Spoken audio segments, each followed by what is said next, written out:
in frozen feet, raindrops falling on the street. I can't recall when I last saw the sun.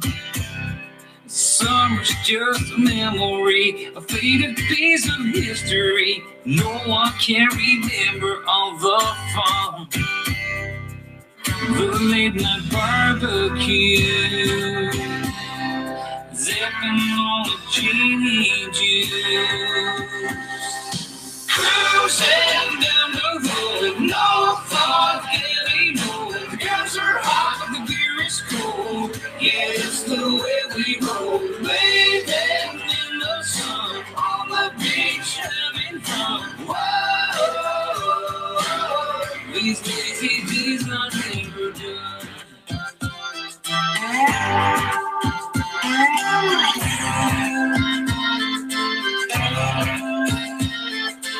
I work hard every day, don't waste my time on yesterday. I never shy away from a good time. Coming on Friday night, I see my friends and feel alright. There ain't no stopping us from having fun. There ain't no cloud in sight, future's looking bright.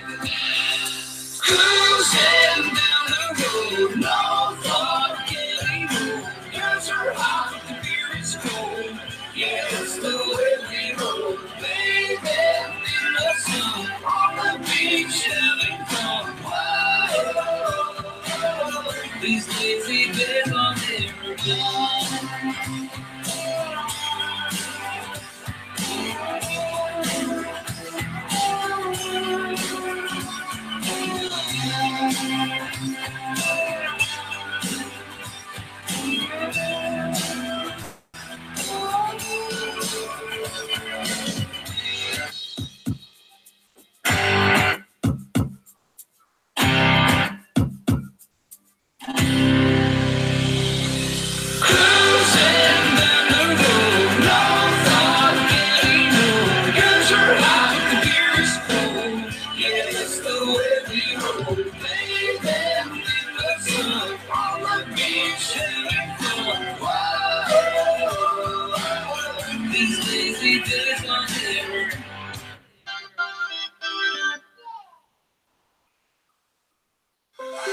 I can feel my body, you're cold against the concrete, and I can't seem to get enough. My mind is fixed on what it wants. I just let you lead me, look can be deceiving. Let you get the best of me, and that's what my words ending. This is a no-go, I just can't take hold. This is a danger zone, back up and get me home. This is a no-go, I just can't take hold. This is a danger zone, back up and get me home. Turning right, follow me, let me waste your time. Set up, we do something fiction. Take a seat, let me waste your time. From the top of tower.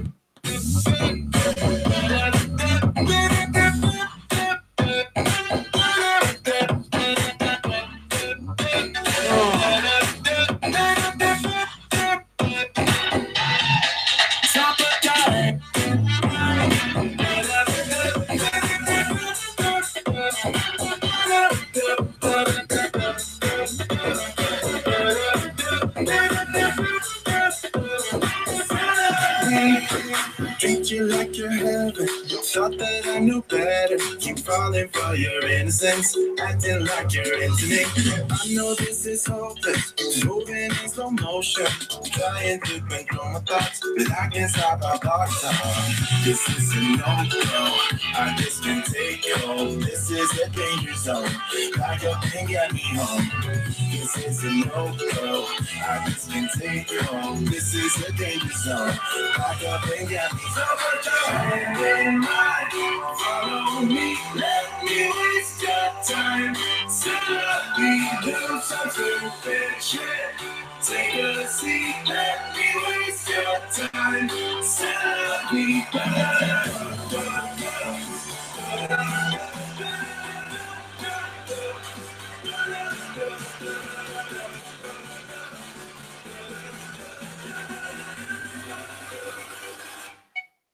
Summertime.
What is this music?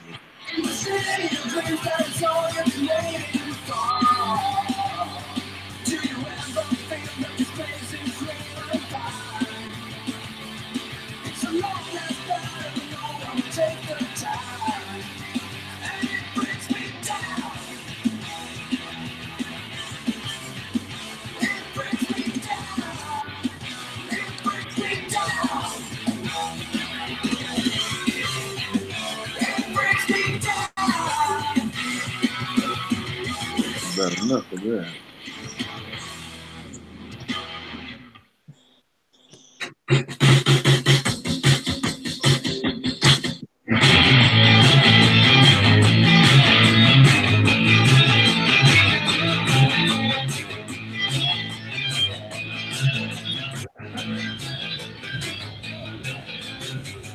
You sometimes left alone in the hill at night. Every time anybody play, got nothing but my soul to play.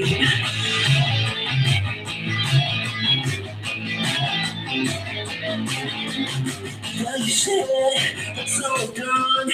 Something tells me as you leave the town. Wanna have you one more time. Play it to my worried mind. Oh, you are mine, my baby. Out of the car, down in the drain. I hear my coat and make it go. I wanna tell you, I wanna know. Somebody help me, I just wanna be around.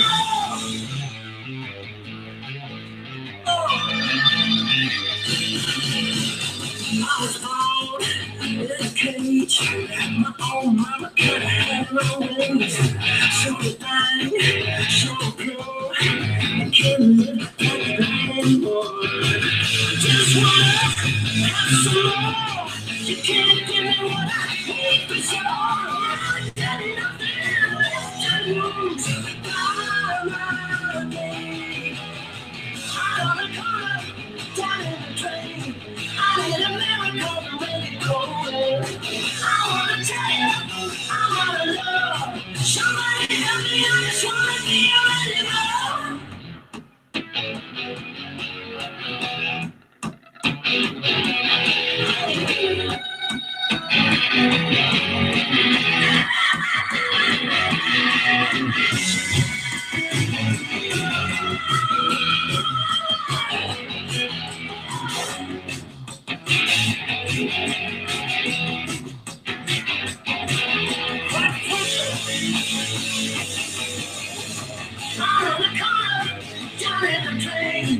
As I look for a better way to get through another boring day, oh yeah,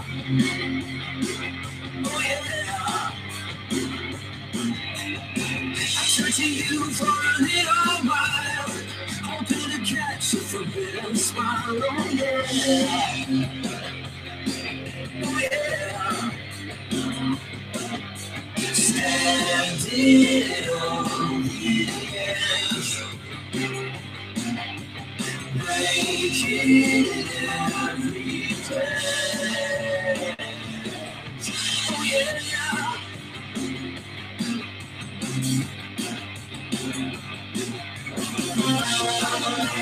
Doesn't care what they think about the things that I do.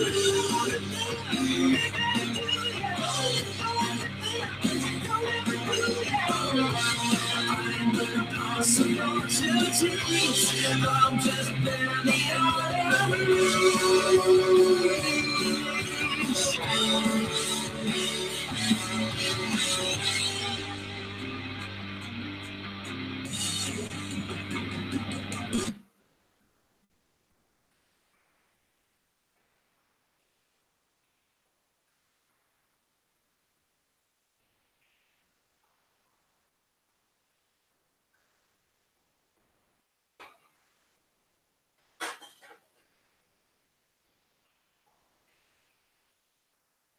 Well, welcome to Cool Outdoors, everybody.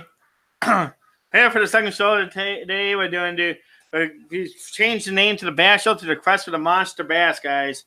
So let me go get our co-host and send him a link.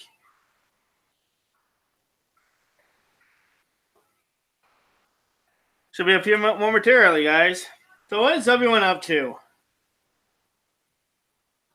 Is everyone in here? Okay, let's see here.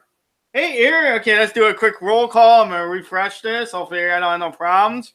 I can see everyone who's in here currently. Oh, I got to watch an ad. One second here. We'll wait until the chat pops up over here, and I'll... Oh, man, my lake's all messed up, too. There we go. So right now, today, we have in the chat right now, size detecting, Eric Scum along Vlogs and J's 0530. And then Cool Outdoors, guys. So we got a few people in here, so that's awesome. And Via Hook, how you doing, Via Hook? Via Hook, are you working today? That'd be awesome to have you up here and talk about. Oh, yeah. Those KO jigs are awesome. I think we're going to actually take a better look at them. There's no notification. I don't know why we're not getting notifications, but I'm going to be right back. I'm going to grab some of these jigs.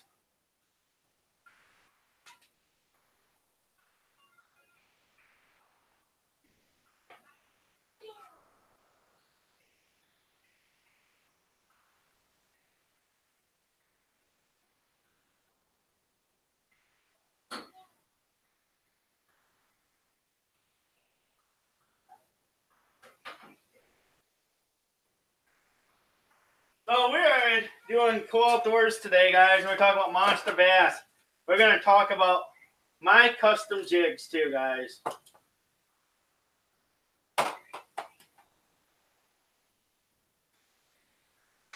Well, we're going to get a really good view of these jigs. So you have 8 people watching. So let's take a look at this one here. These are Smoky Claws. So you got that nice little long thing there. This is running that brown head. Hey, how you doing today? Thanks for coming. How are you doing? Oh, it's all messed up. All messed up? I'm doing what I can. I'm trying to get to the store to get some deodorant and get some other stuff. Oh, that sounds bad, man. Yeah, I'm showing up here on my custom jigs. How did you get that background? Are you standing in front of a picture? I am. This is OBS, and this right here is my metallic claw. No, I'm talking about the picture behind you. It looks like you're standing in a lake. Yeah, that's all OBS. I got as a picture I took this last summer, and I just put it up on my OBS. It's all green screen. Oh, okay. I was like, wait a minute. You're not at the lake. Yeah, he came in a little early and seen what the pre-show looked like a little bit, huh? And these are my Texas claws, guys. Okay. Here's my Texas claws. And these are $4 a piece, guys. You just guys email me, and I'll put my email in there in a second. Oh, this one needs a new. Who makes those jigs? I do. Oh, you make those jigs? Yes, I do. You pour the lead and all that yourself? Yep. Nice. And $4 a piece plus shipping and handling. Nice. I gotta put a new weed guard on this one. The weed guard fell off. I've been fortunate that I have 2 jig sponsors, so I don't pay for jigs really. No, you're lucky. Yeah, with Nate's Custom Baits, they give me a really good deal, and then Jay Bird's Jigs, they just hook me up with jigs. So between those 2, I'm pretty set. Oh yeah, that's good. Yeah. But for $4 a piece, it's not bad. No, for $4 a piece, no, that's not bad at all. Those are stealing those. Almost. That's a really good deal considering, if you go buy a Strike King one at the store, they'll be about $5. Oh yeah, and these ones are handmade. Yeah, well, with it being handmade as well, you can customize what you want. You can't always go to the store and they're not always going to have what you want. Honestly, I make them the way I like them. I like my jig. It's like I'll show you guys right here. Here's my weed guard. I like my weed guards thin. So, you guys can't see. This is the Bass Crusher. He is going to be the co-host of the bass shows from now on. They are made with Mustang hooks. You use what hooks? Mustang. Mustang? Oh, I mean, wow. What am I doing? Mustad? Mustad, yeah. Yeah, I was like, Mustang. I hadn't heard no Mustang. Yeah, I use Mustad hooks, guys. I use real good hooks. Nice. Yeah, Mustang. I'm thinking of something else right now. I'm thinking of a car. Yeah, I wish I had time and space to make my own lures, but I don't. That's what sponsors are for. I'll let them do it. Yeah.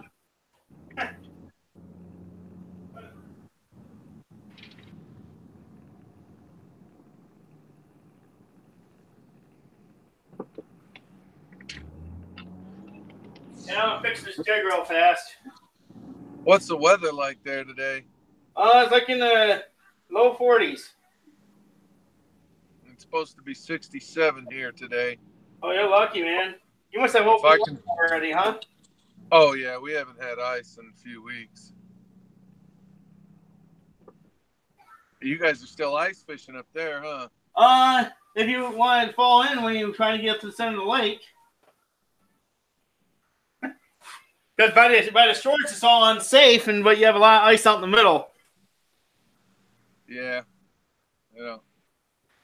And Our mountain lakes are still really frozen. I mean, our mountain lakes still got 2 feet of ice on them. well, that's crazy. Yeah, but I mean, you're talking at 9,000 feet in elevation and above, so. Yeah, so the name of our bass fishing show is The Quest for the Monster Bass. It's called The Quest for Monster Bass. Yes. Hope I'm not ripping anyone off, but Oh, yeah, I don't know. I don't know either. I didn't Google it before I named it. Yeah. Because Bass Tuesday was getting I was getting a lot of spam warnings from YouTube for that. So Yeah, I learned that lesson by I was using some hip hop instrumentals from well-known artists at the intro of some of my Bass Crusher videos, and they sent me a little notice. They said, you don't need to take your video down right now, but if you were to start making royalties, then these people are going to want their fair share. And I'm just like, yeah. Do you listen to my music when you come in? To your music? Yeah, I use Crest. Music Crest for everything. It's a $15 a month, and they have some awesome music there. Yeah, I have a lot of instrumentals that I made myself or my friends have made for my days in doing music, so I just use those now. So how much longer till your bass season opens? Oh, we don't have a bass season here. I mean, you can just fish bass year round. Oh, you guys are lucky. I mean, our season open to the end of May. Why do you guys have a season? I don't know. It closes December 31st, and you can't fish until May, to the day after Memorial Day. That's some weird shit. You missed the spawn. I know. Yeah, we don't have that down here. I went bass fishing the day before surgery, and I might try to go today if I can figure out a way to. I think I can reel with my left hand because my rod's in my right. So sounds like you're gonna have some fun. And so we're gonna talk jigs today. Yeah. I think one of my all-time favorite jigs is I do like football head jigs. That's why I'm making right now is football head jigs with a crawdad trailer and 1/2 ounce to 5/8 ounce. Via hook, you're not supposed to target them, but if you accidentally catch one, you're supposed to release it instantly. Oh, yeah. Accidentally caught it. Yeah, what are they going to do? Come out and make sure you're not fishing for them? I was trying to catch that bugle off that bass bed over there, and I accidentally caught that big bass. Yeah, that's crazy. I've never heard of anything like. Well, our spawn doesn't happen until almost the end of May up here. Yeah, you're way up north there. You're where are you above Detroit? Yeah, I'm about 3 hours north of Detroit. Damn. I'm pretty far north. I'm surprised largemouth even grow up there very well. Oh, we have monster smallmouth. I know. We got a lot of smallmouth here, but here 3 or 4 pound, if you get a 5-pounder here on a smallmouth, you're doing pretty good. We don't get those very often. Our average smallmouth, a good one's probably 2 to 4 pounds. 2 to 4 pounds, yeah. Well, there's a lake near me where they average about 2.5 to 3 pounds. and there are real big ones in there is over 8. Yeah, There's some really big ones, probably close to 10 in there. I would love to average 2.5 to 3 pound smallmouth because they fight like nobody's business. Oh, that would be over in Hubbard Lake. They have those huge smallmouths, and that's one of the best smallmouth fisheries in the country.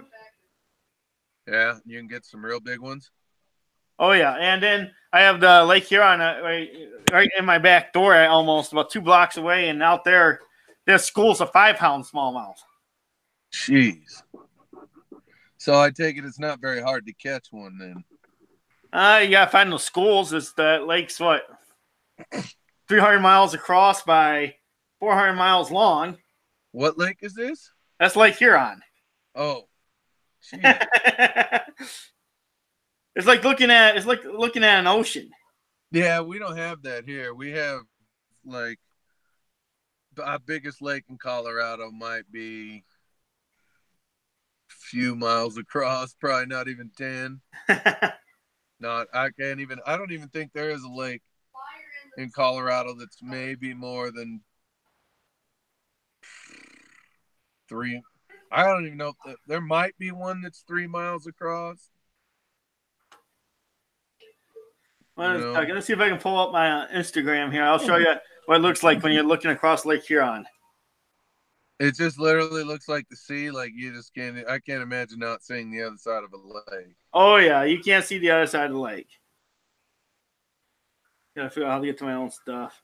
So it'd take you in a boat. It'd take you a whole day to get across. Oh yeah, and it's probably rougher on you than the sea is. In all reality. Really? Oh yeah. I take it it's pretty deep too. Oh yeah, there's some places in there over 300 feet deep. Jeez. Yeah, I've never been to the Great Lakes, so I have no idea just how big they are. I'm gonna show you in a second. I just need to pull up my pictures. Yeah, but there's, it's not like fishing anywhere else. I mean, a smallmouth in that lake will travel 15, 20 miles in a given day. Jeez. Yeah, I've never fished on lakes that big. I think our biggest lake closest to here is probably either Lake Powell or the Flaming Gorge. Oh yeah, here let me share my screen for everyone to see. But I mean, when you're looking at a Great Lake, it's like looking across the ocean. Besides, oceans tend to be green, and there is there is Lake Huron. Dear Lord. That is what Lake Huron looks like. You go out there a few miles and you can see nothing but water anyway. You can't see shore. Is that the biggest of the Great Lakes? Lake Superior is bigger than Lake Huron. How far are you from that? 4.5 hours? That's crazy. I never really thought about it when they talk about the Great Lakes. I never realized that they were that big. And like my dad just said, bass aren't even really fished for on Lake Huron. They're untapped. A lot of them have never even seen a lure. Why is that? Just because it's so big? People out there chasing salmon. They don't go. They chase the 30, 40-inch walleye. They don't go out there chasing those monster bass. So it's a big walleye and salmon fishery. Salmon fishery, you name it, you can catch it out there. But the thing is, I mean, even a 19-foot bass boat, you have to worry about being flipped and tossed and thrown around. Yeah. A storm comes in there, you get 7 foot waves, and it gets extremely rough. So you guys have those deep boats, then? I'll go out there in a kayak. Forget all that.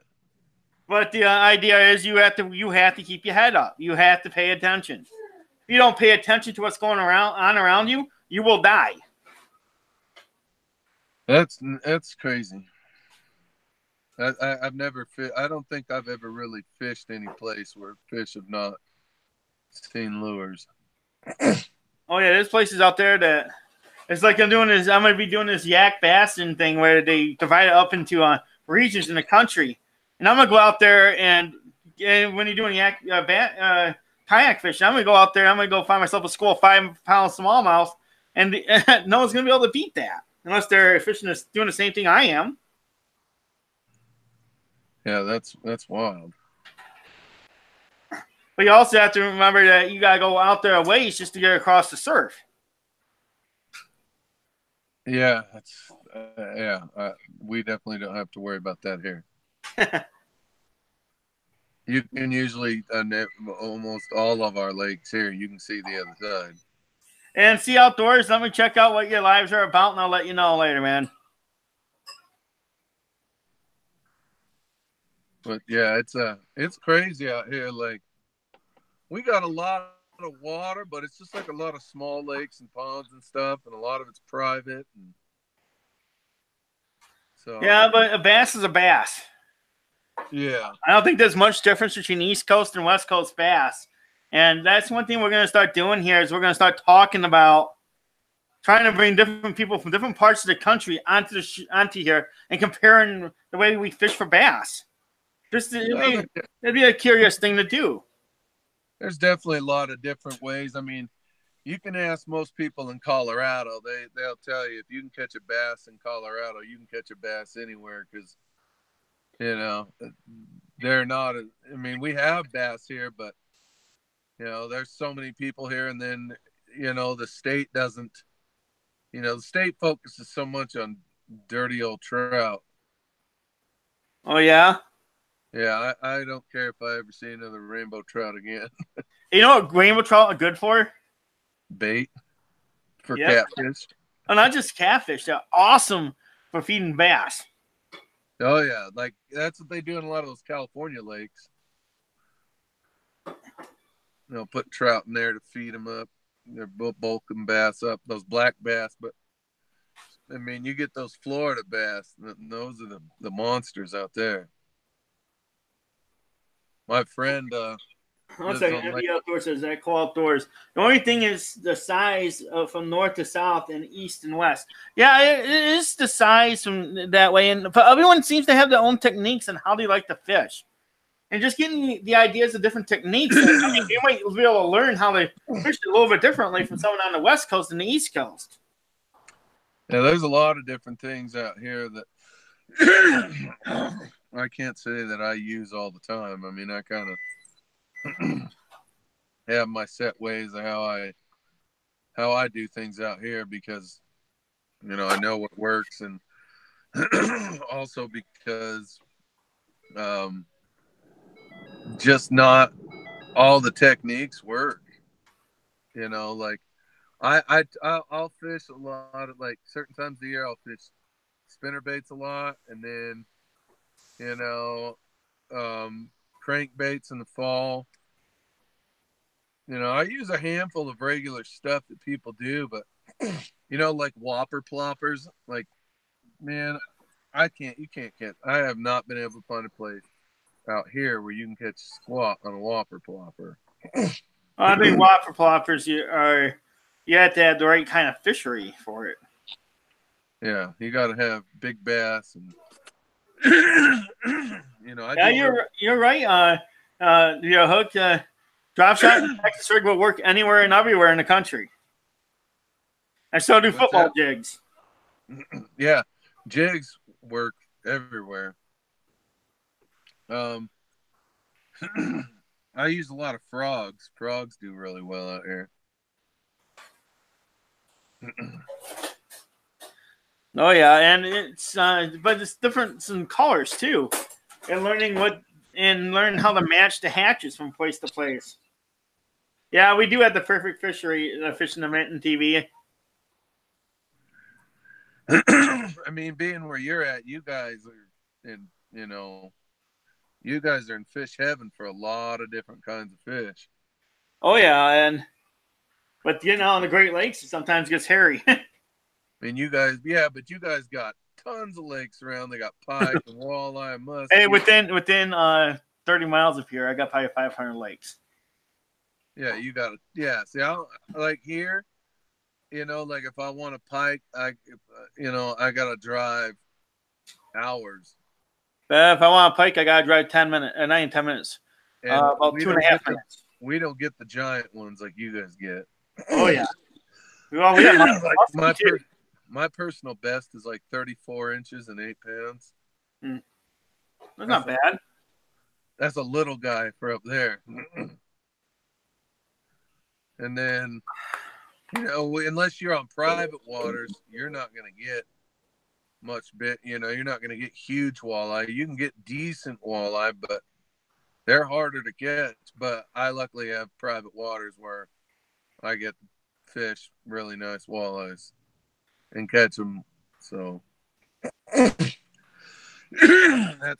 always nice. Yeah, I was live earlier this morning making a huge announcement, and that's gonna be so much fun. And everybody who knows Farm Out Fanatics still in charge of the stream. You're gonna what? Oh, we had a huge announcement this morning. This is talking about my new group I've started. Yeah. What's the group you're starting? We are called the Outdoors Statesmen, and we're gonna be doing fishing competitions between each other. Oh, nice. Fishing and hunting competitions. Yeah, I got to put in this week for deer, elk, and bear. Oh, you have to put in for deer? Yeah, you can't just go to like the store and buy a deer tag.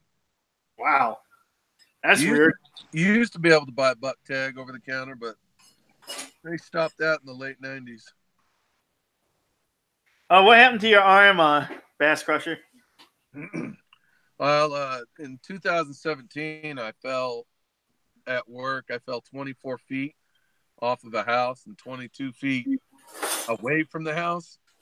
And I broke my arm, back, elbow, and tore up a bunch of muscles. But I have a titanium plate up here that got fixed in 17. And then my elbow didn't heal right. So last Tuesday, they did a partial replacement. They replaced my radial head with an artificial one.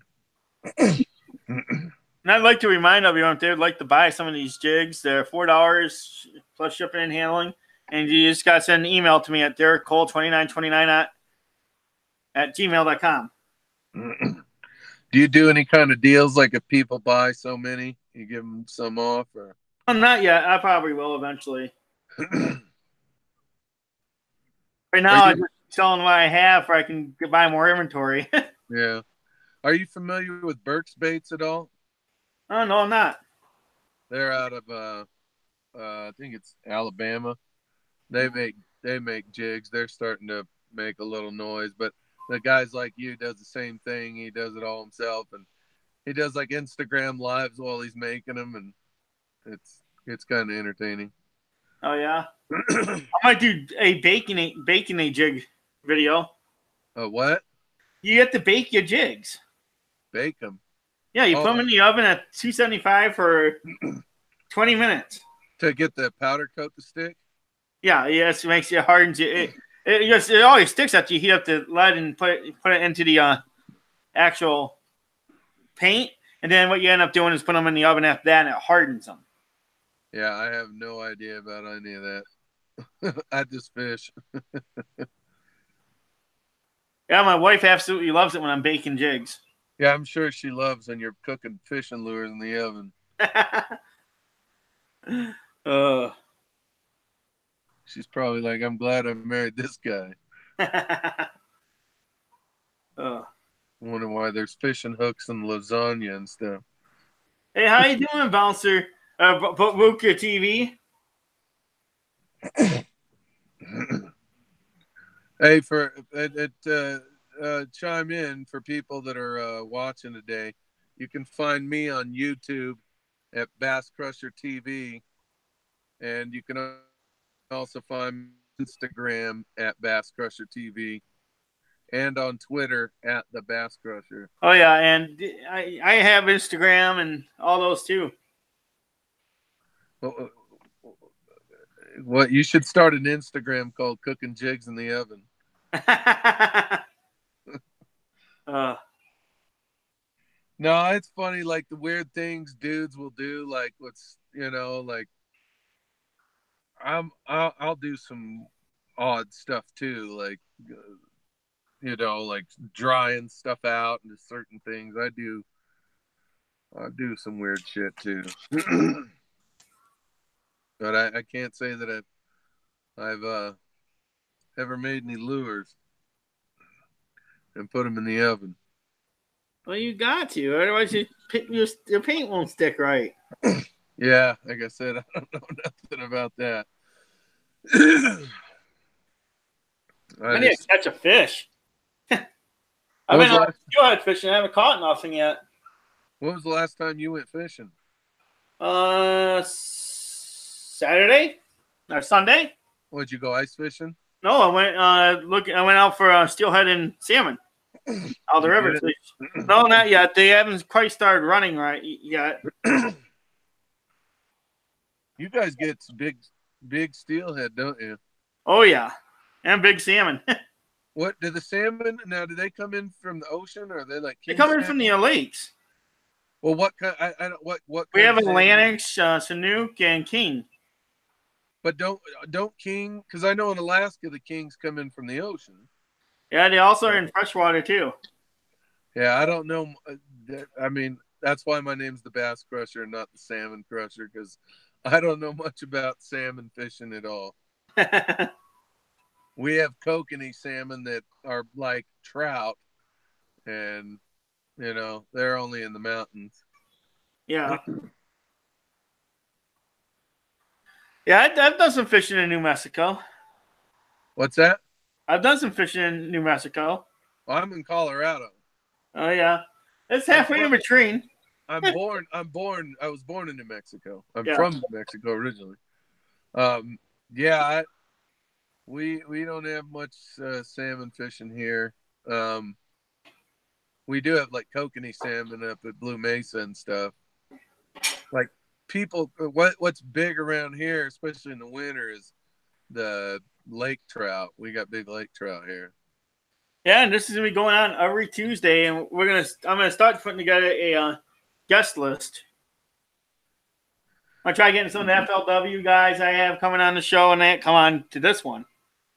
See if we can get Kevin Van Dam. Oh, it's just a phone call away.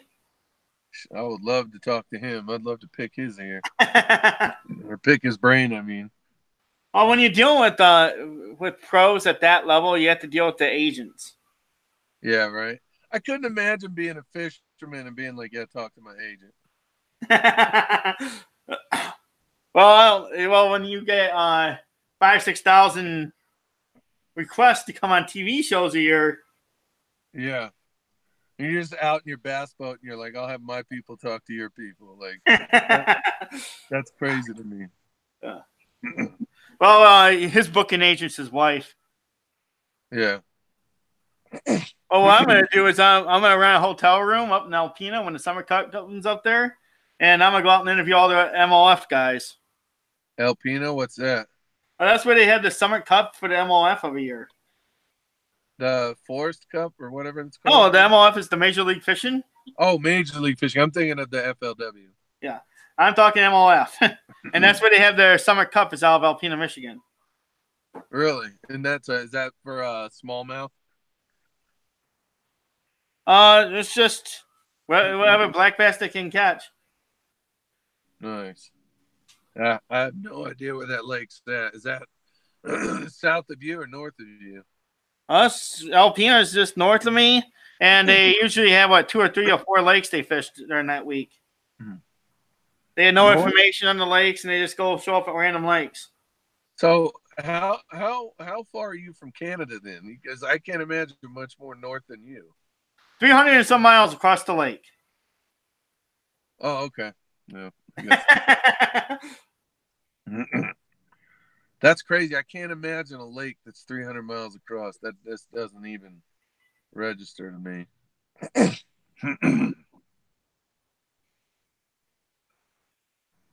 That's crazy. Like, it was funny. Like, my friend one of my friends moved out here from Mississippi years ago, and I took him up in the mountains, and I took him to the Poudre River, and he goes, "That's a creek." Because compared to the Mississippi, we don't have lakes and rivers out here like you guys do. Like, you'd come here and be like, "These are ponds and irrigation creeks." Is probably what you'd think. And Buka TV, I do check out your videos all the time. I just don't leave comments. The last one I watched was Glory to God, She's Still Alive, and I've watched other ones too. He asked me why I don't ever watch his videos, and I just don't leave comments very often. Yeah, for some reason it won't let me leave comments on people's videos from my phone. I don't know why. Yeah, a lot of times I'll sit there, I'll watch a couple videos, and I watch 9, 10, 15, 20 videos, and I just don't ever leave comments. It's just I watch it and then jump to the next video I'm watching for the day. I usually leave comments on Instagram because a lot of the people that I follow on YouTube are on Instagram, so I'll just talk to them there. Hey, Turtle Creativity, how you doing?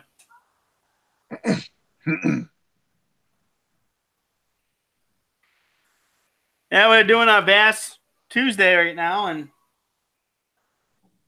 well, one guest I want to get up here for our East Coast guys. Or wait a minute, yeah, he's in. He'd be East Coast though. He's in South Carolina. Is Via Hook. He catches some monster bass. Is who? Via Hook. Hmm. He's in the audience right now, and he catches some monsters down there. Nice. Do you see that? What's his name? Brian Latimer won his first. Is that his name? Brian Latimer won his first Bassmaster Tour event. Wow, that's awesome. Yeah, I'll watch his videos. His videos are pretty cool. I mean, it's kind of cool that, a lot of guys went to the MLF. I get all of it confused, MLF, FLW, whatever. But MLF, because they gave a lot of other guys a chance to win the Bassmaster stuff. And you get to see a lot of other anglers that you don't normally get to see. Hey, I think the larger the number of professional organizations at the very top there is better for everyone. It gives everyone an opportunity to fish at the highest levels. Yeah. And there's only one organization. I mean, most fishermen, they fish professionally for what, 25, 30, 40 years? Yeah, there's only so many slots. I'll tell you what, if I won a Bassmaster event and won $100,000, I wouldn't do crap the rest of the year. Oh, you'd still go to the tournaments. You know you would. I probably would, but man, I'd be so tempted to just, like you think about Kevin Van Dam, like he's won 25. You're like, dude, that's $2.5 million. Oh, that's a lot more than that once you start putting in his sponsors and everything. Well, yeah, but I'm just saying prize money just from the Bassmaster. I bet you it's higher than that. Yeah. I bet you his lifetime earnings is a lot higher than that. I mean, no. I'm just saying, just from Bassmaster alone, his lifetime earnings, last I saw, it was like $6 million something. Yeah, and that's just tournament money. Yeah, like you're not talking about what Strike King gives him. Like, Strike King and Quantum and Nitro be paying him. Ridiculous. Oh yeah, they're paying top dollar for him. And he can't. I mean, no matter where he goes, he wins. That's because he's a machine. He's probably the greatest bass fisherman we'll see in our lifetime. Oh, besides me, but yeah. Besides you, how many career earnings do you have? I just had to say that. That's got to be. He said, "I'm gonna have $40 when I pull these jigs out of the oven." Oh. I've never won. I've never even entered a tournament ever. That's what people always ask me. People are always like, "How did you get all these sponsors and you don't fish tournaments? Like you don't even own a boat?" And I'm like, "Well, I know people with boats, and I just fish constantly and make content." Well, the whole entire world of advertising for companies, especially bass lure companies, is changing. Like here, like I'm Woo Tungsten. You can see the shirt. Like, Mhm. you know, I get really good deals on stuff from them. Like I get good stuff from Favorite Rods, and you know, like those are two big companies that, you know, help me out. Oh yeah, and you do your job as a pro staff member. You go out, Exactly. you show that brand love and everything like you're supposed to. Yeah, but like my other sponsors, a lot of them are like they just full on give me stuff. Like they give me product because they're not at a point where they can pay me money yet. But I do a lot of advertising for them, and you know, you see my Instagram has 15,000 followers. You know, Yeah, your Instagram's huge. people are gonna gravitate to that because they see that you got an audience. Oh yeah, that's exactly right, VO Hook. KVD is good at deep cranking, but put a spinning rod in his hands and see what he does. You know, I've seen. I don't think that's true. I don't think I've ever seen Kevin Van Dam drop shot. I think I've seen him do it a few times. When it's really slow, he'll pick it up. That's why he has those KVD Fiat worms through Strike King. Yeah, I'm sending you a bill, Strike King, for advertising your product. yeah. I mean, you know, it's funny. Like Strike King has other guys on the team, but you don't like unless it's those tube jigs and the black packages. Like you I mean, don't Danny Brawler. Yeah, like you don't see their names on anything. Like you'll see him on the jigs. Like Kevin Van Dam doesn't have like a jig with his name on it. Like Well, he's not known for jig fishing. No, but he's got, and I'm guilty of it. I've got a ton of Kevin Van Dam crankbaits and jerk baits. Let me show you this one here, guys. This is a Metal Claw. This is my Metal Claw one. Look at that color, guys. Absolutely, I think these are really cool. Do you trim your skirts right below the hook? No, I do not. I do. I'm a stickler about that.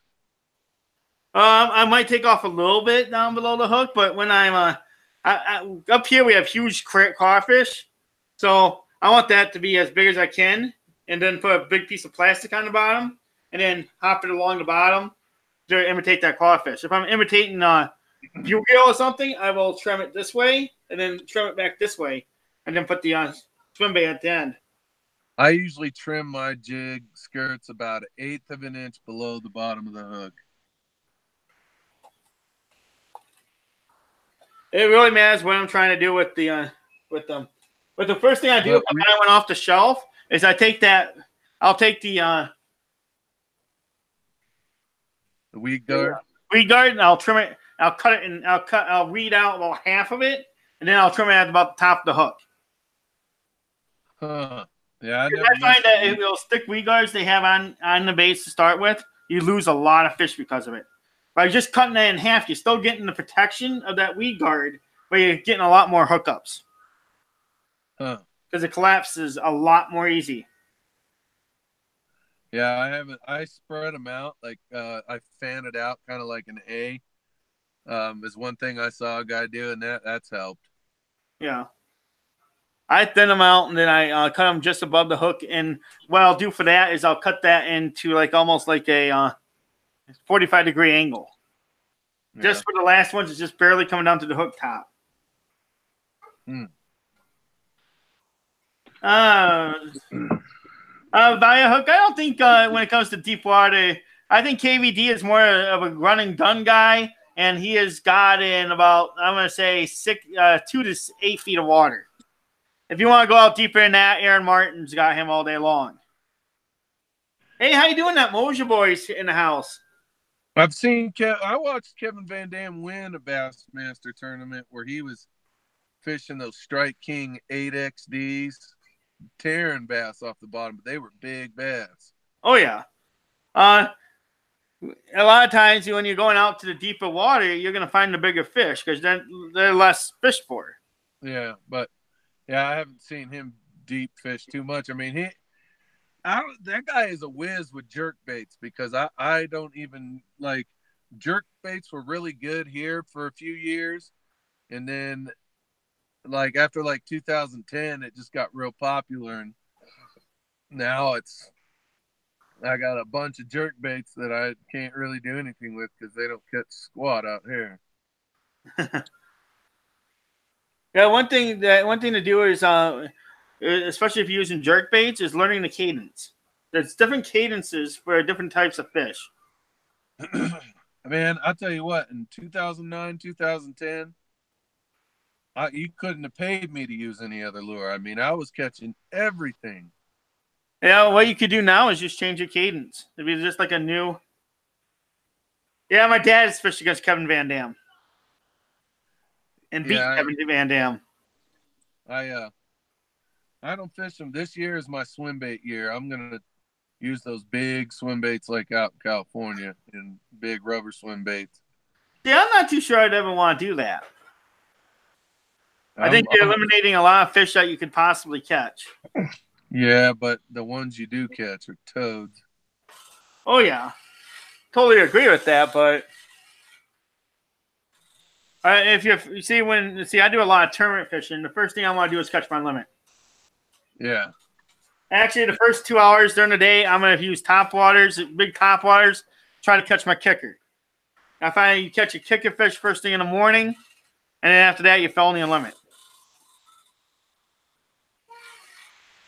Yeah, like I said, I've never fished a tournament, so I know that. I mean, if I was fishing a smallmouth tournament up here, I know I'd do well because I know how to. I know where they are, and I know how to fish for them, and I do really well. I mean, you can see some of the smallmouth videos I have up on Bass Crusher TV on YouTube up at Horsetooth Reservoir. I mean, we had a day where we had a couple of times where we absolutely just slayed them. Oh, yeah.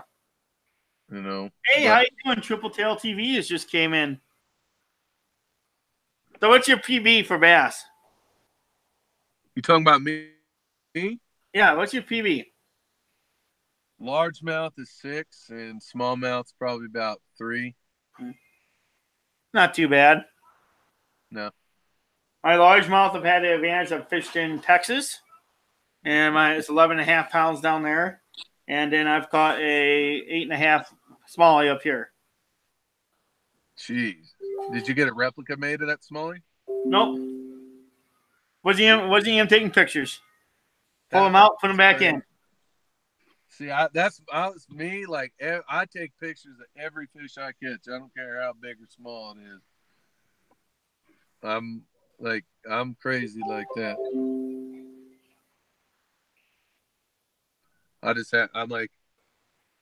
That's part of my Instagram thing though, and like, I'm just constantly uploading photos of every fish I catch. Yeah. But yeah, I mean, I've caught some big trout, and the pike that I was telling you about though is probably the biggest fish I've ever caught. Here's the hilarious thing: I've never caught a steelhead in salmon. This first year I've really ever tried, and I'm getting skunked. Really? Why haven't you ever tried it before? Those steelhead get huge. Oh, yeah. I'm going to get one yet this year. I'm sure I will get one. What, are you just drifting egg sacks or something? Yeah. Actually, you put a weight above it, and you just let it bounce down the thing, and then there you just set the pole down and wait. It's a waiting game. Yeah, me and bait fishing are not great friends. I don't have much patience for bait fishing. Well, when they come in the spawn, it's just about the only way to catch them. Yeah. You kind of got to hope that one just swims into it. Man. They're tough. Yeah. I've spent so much, like, that's probably my problem is I'm so much of a power fisherman. Like, you know, I'm crankbaits, I'm spinnerbaits, I'm jerkbaits, I'm like, you know, I don't fish a ton of finesse. Like I've gotten to drop shot the last year or so, but I don't, you know, I haven't done a ton of it. Ned rigging, those Ned rig setups. I got into that a lot last year, and that is probably about the slowest kind of fishing I've done in a long time. Yeah, one of my favorite baits to pick up is the drop shot. And what I'll do is I'll locate a big school of fish, and then I'll downsize to a drop shot and just tear them apart. See, I would love to learn. I'd love to have the opportunity of a place where I could, drop shot a lot better and get that opportunity, but I don't get that opportunity very often.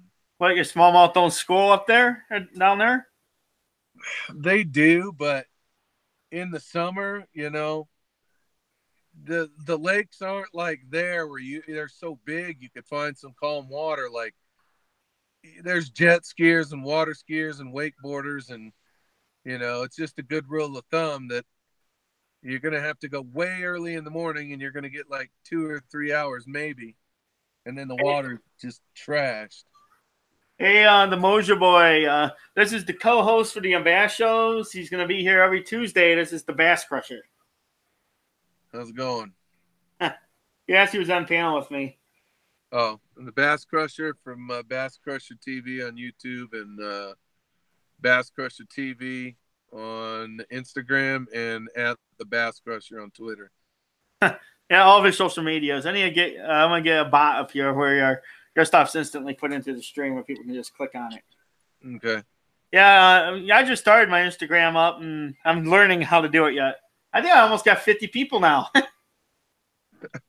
Well, did you friend me on there? I don't remember if I did or not. Well, send me a request, and then I'll give you a shout-out and send people to go follow you. Oh, thanks.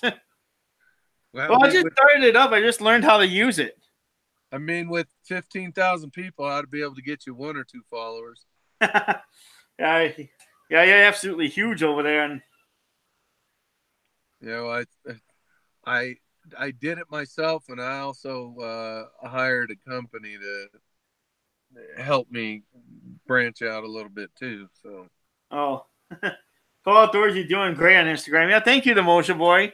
Yeah, I know. I just started there, and I'm growing constantly. Yeah, you think like, what gets me is like all the like, excuse my language, but all the dumb shit that is on social media that people follow, and then it's like you put something positive out there like fishing, like my Instagram's like fishing and motivational stuff, and it's like some days it's like pulling teeth to get followers. Oh yeah, is it Bass Crusher on Instagram? Yeah, Bass Crusher TV.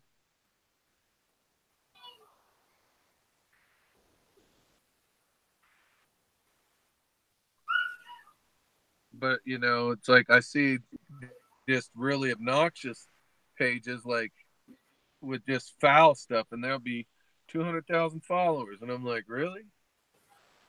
Yeah, thanks to Mojo Boy. Yeah, I'm doing my best over on Instagram, but I started really putting stuff up a couple days ago, and I got 50 already over there.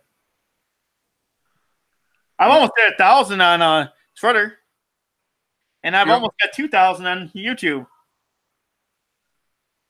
I thought you had a lot bigger following on Twitter than that. No, I've almost hit 1,000 over there. Huh. I don't really work on growing that much either. But how did you get so many on YouTube? Just doing this? I do this. I do morning shows. I've kind of fallen into an awesome community, and being here and hanging out in this community, you will grow. You will grow big time. Well, that's good. Yeah, I'm getting close. I'm about 15 away, I think, from 300 on YouTube. So, yeah. So everyone, if you don't have Bass Crusher, go over and check him out. I gotta go find his link. I'll put your link in here. Okay. And we'll see if we can get you to 300. All right. And then what's that? Then I forgot my Facebook group's over 100 now, almost 150. Yeah, I kind of keep my Facebook just to like friends and family. I don't use it too much to promote my fishing stuff. Well, I have a group. I don't actually put it on my actual page. Yeah. I saw. I'm a part of that group. Yeah. I know you sent me a message over there. Yeah. I just sent you. I just followed you on Instagram too. Okay. I'll make sure and give you a shout out, and then shout out the show. That way people can come watch. Oh yeah, and my morning shows are actually. This is going to stay the same time, but my morning shows are going to be earlier in the morning. So, So because I what are your? need to be able to go out and get content. So what are your? You mean we're gonna start doing this show earlier? Or? Oh, we're going to keep this the same time. Okay. I do a show almost every day. Really? Yes. So are you getting? I mean, I assume you're getting some payback from YouTube at this point. Oh yeah, well, I'm getting a little bit. Yeah, most Yeah, of mine come from super chats. But if someone do a super chat, there's actually a song and stuff that plays across, and you'll get used to it. Yeah, there's not. I mean, I know like to really get paid off YouTube, you got to have like a stupid amount of subscribers. Not really. 10,000 is about pretty good. If you can get 10,000, then you'll be getting paid pretty decent. Pretty decent, yes. As long as you got everyone watching your stuff. I mean, I'll stay on after. I'll run you through how it works. Yeah, it's once I hit 1,000 subscribers, and if I've logged enough hours, then I think it's like you have to log 4,000 hours and 1,000 subscribers before you'll start making some money. Oh yeah, it's like I got like almost 10,000 hours now. Yeah. See, my problem is I don't put something up every day. I mean, some days I might, but It's like I'm going to be releasing a steelhead fishing video in a little bit here. yeah. Almost had it done, and I had to shut everything down because my my program was crashing my computer. What do you use for editing? I use HitFilm. Is that on PC? Yes. Yeah. I'm going to change to a Adobe Pro editing software as soon as I get a better computer. And that I know a lot of people use Apple and Final Cut, but it's so expensive. Yeah. I don't have $8,000 for a computer and another 1,000 or something or more for the program. Oh yeah. But, Well, hey, I got a jet a little early because I got to get up in the grocery store here, and I got some errands I got to do before I got to go get my daughter. Okay, have a good day, man. And we're gonna keep going. We're gonna enter into our second hour. And you're doing 2 hours. I thought you only did we're only doing an hour. oh, we do 2 hours. Okay, my bad. That's okay. My bad. I thought you only did an hour, so I'm looking at it's like 10:40. I'm like, okay, I'm cutting out 5 minutes early. Yeah, I like 2 hour shows. This seems to be the sweet spot. Good. Okay, well, next week I'll make sure I'm on for the full 2 hours. So. Oh yeah, Sea Outdoors. Yes, I do. PayPal is actually the best way to donate to the show. Well, we're gonna take a small break and we'll come back for the second half of the show. All right. Well, you guys have a good day. Thank you, and we'll see you next week. See you next week, man. All right. Have a good day.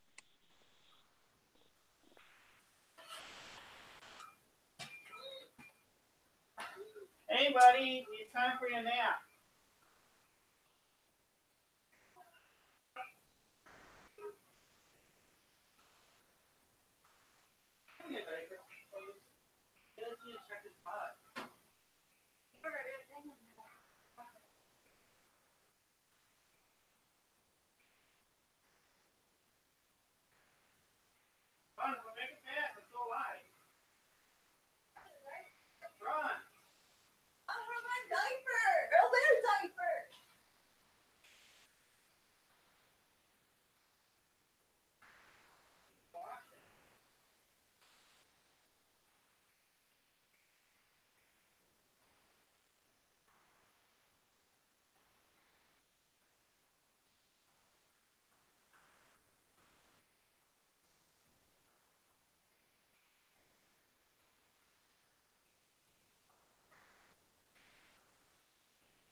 And we are back, guys. Sorry about that. I need lay Andrew down.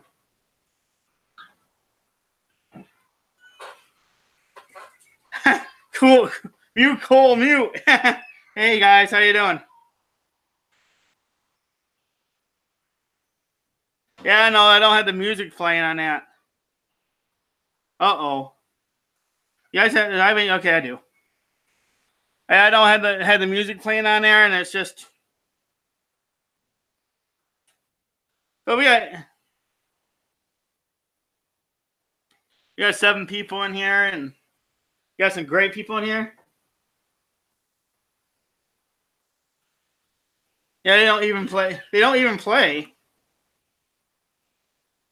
That's weird. It should be just a black screen at the very end. I'll have to double check and see what's going on.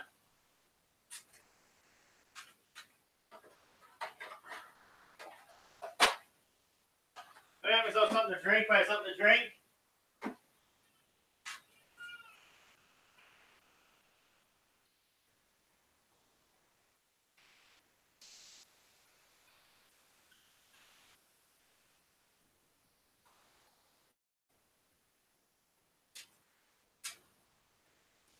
And I'm back.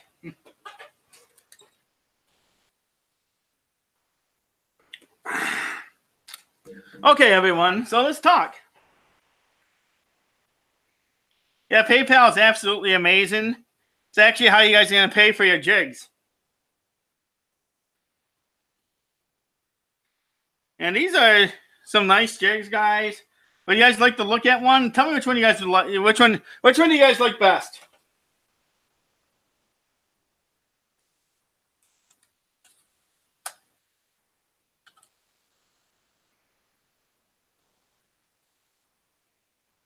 I'm gonna catch myself.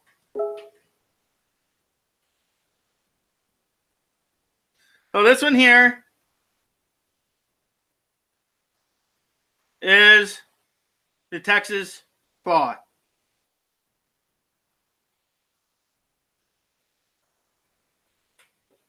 So let's see which one you guys like the best.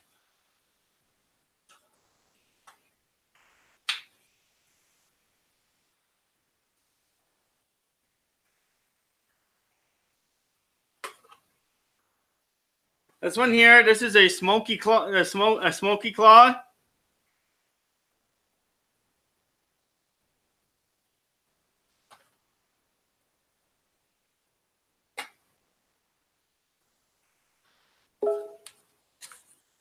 This one is your metallic claw.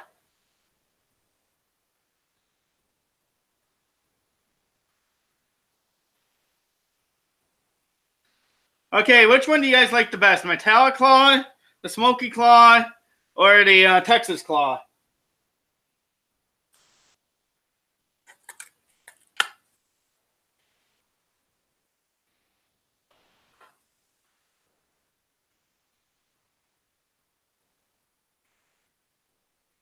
The Mojo Boy likes the metallic claw.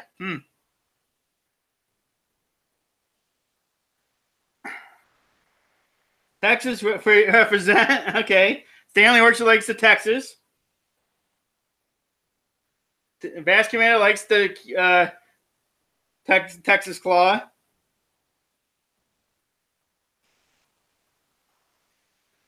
So how's Stanley Orchard doing?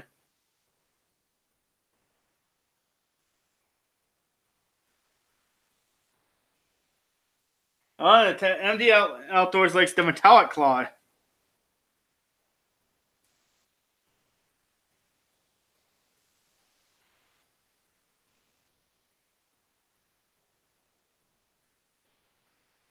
Yeah, I'll keep playing.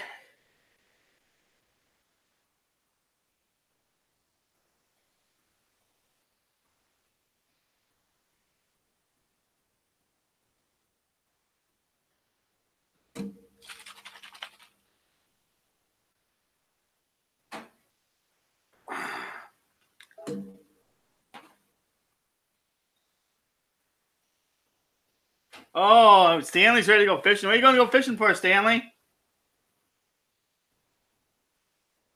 Oh, yeah, Dad.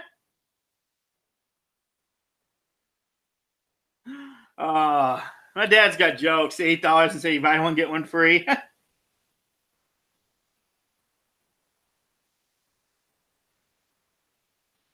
We are debating fish finder or nah. Huh. Well, it depends on how good you are fishing deep water. And because being able to find those structure offshore is extremely hard if you don't have crystal clear water. And without being able to find that structure, it'd be extremely hard to fish. Yeah, you can go to old maps and stuff, but fish finding makes a world of difference.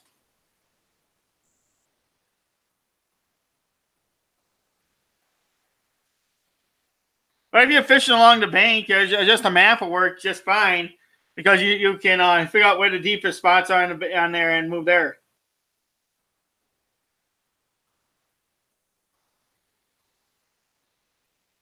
Awesome, Stanley. I hope you catch something big.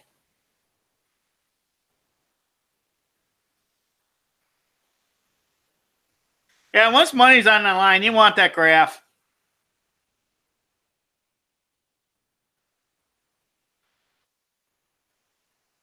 And another thing to do if you're actually fishing for schools of fish, if you find a school of 2.5 pound smallmouth and there's 5 pounds in the lake, I leave that school of fish to go find other fish.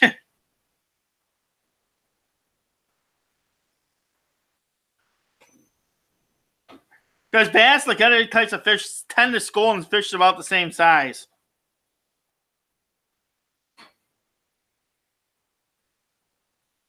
So, does anyone want to come up here and talk bass fishing with me? Oh, hey, Bass Conquistador, you want to come up and be on panel and talk bass fishing with me? And I got 2 videos coming out in the next couple days. I'm going to have how to pick apart a weed bed coming out. I'm going to give people 10 tips. And we're going to have another video coming out.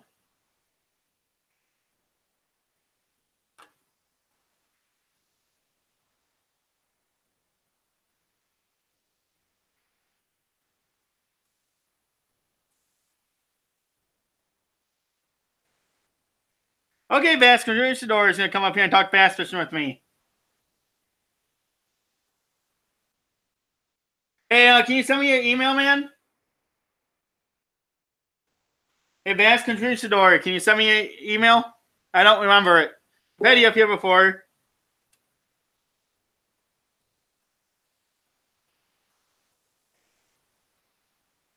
Hey, Buzz Guitar Guy, Fishing Annex, how you doing? Oh, yeah, we're talking about those nasty old green fish. I don't know. You can't beat the side imaging nowadays. You can actually see what exactly is on the bottom.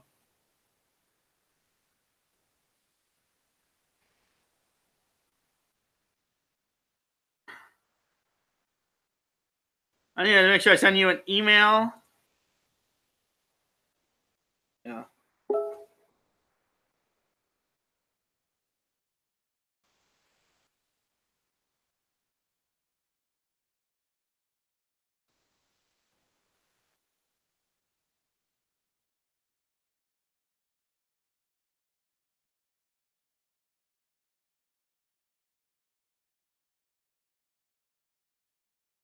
There we go.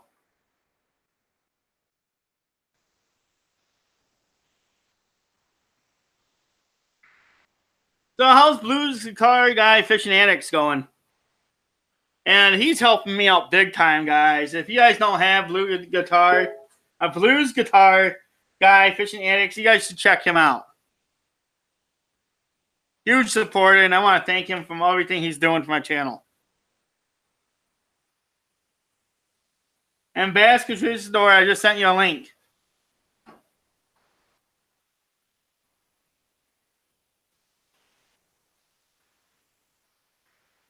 Dear Me Founders Lobster video. Ooh, that sounds good.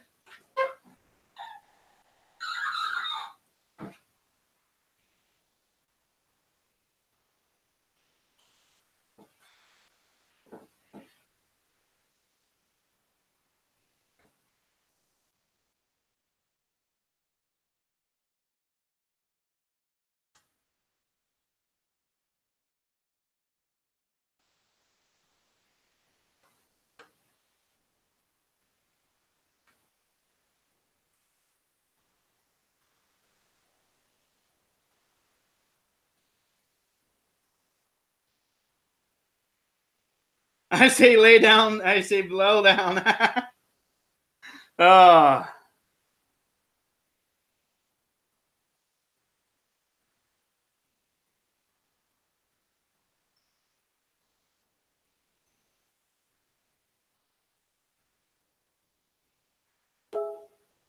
Hey, Bass Constitutor, did you get the invite? Hey, welcome back, Mooker.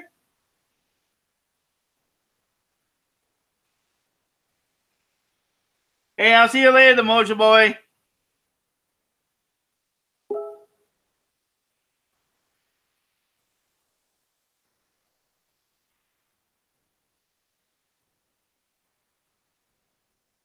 Yeah, I know. It's slow moving when you do that. Nah. Okay, let me try again. Let me try it again.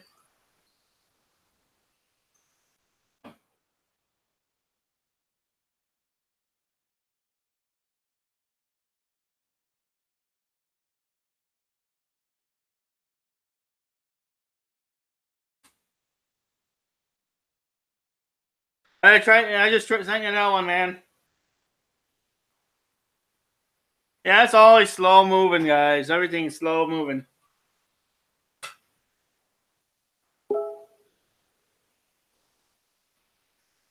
What up, Cole? What up? That time it worked.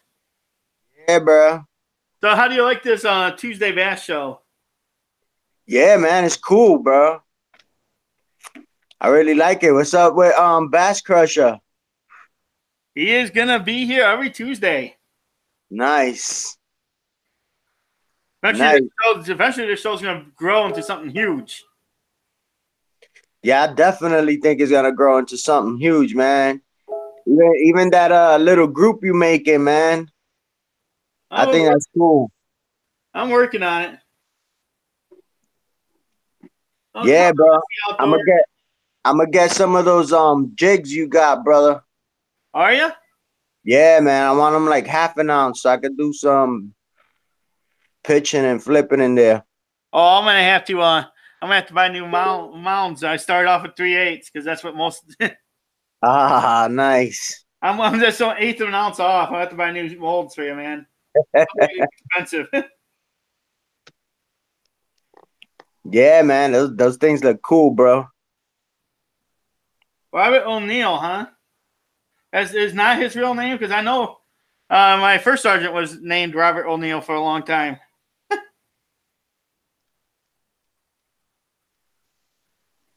Oh, Sea Outdoors is the only guy, Jig. Not for me, you didn't.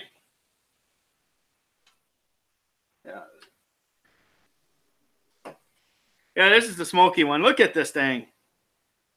Oh, look at that color. Yeah, I catch so much bass with that color right there.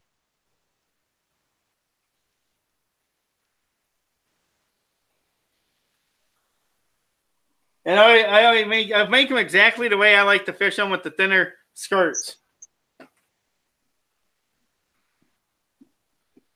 Yeah, the one I got on my pole right now is a chartreuse color that looks almost, it's like a blend of that with a chartreuse color.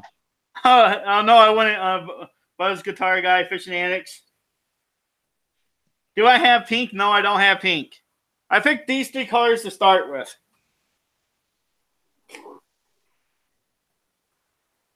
Which one do you want me to tell you about? I got three of them. I have a Metallic Claw, Texas Claw, and Smoky Claw. As you can tell, I like to use them. Yeah, here's the thing. I figured if I don't sell any, at least I have a lot of them for my tackle box. So I picked my three favorite colors to use. Now you'll sell them. You'll sell them, especially if you feature them on a video.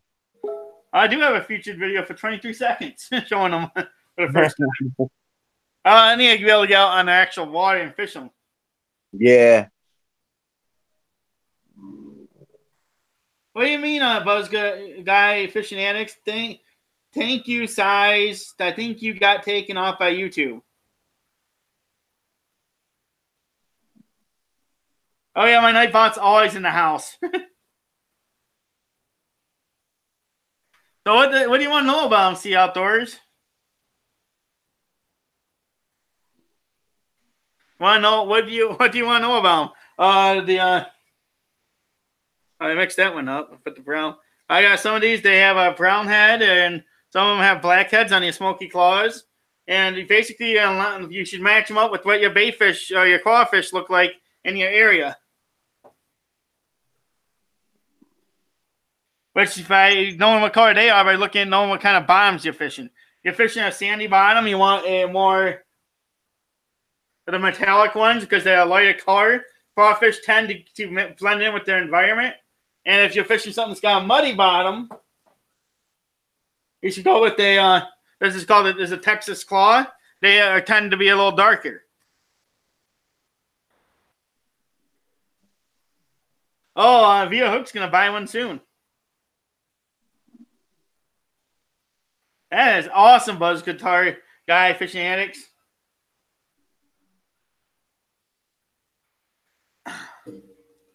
Did you know I'm that? on my outing.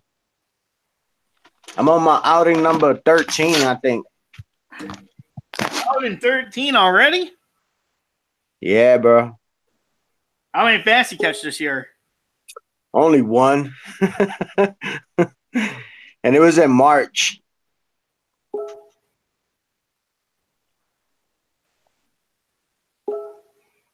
I caught a lot of pickerel in February, though.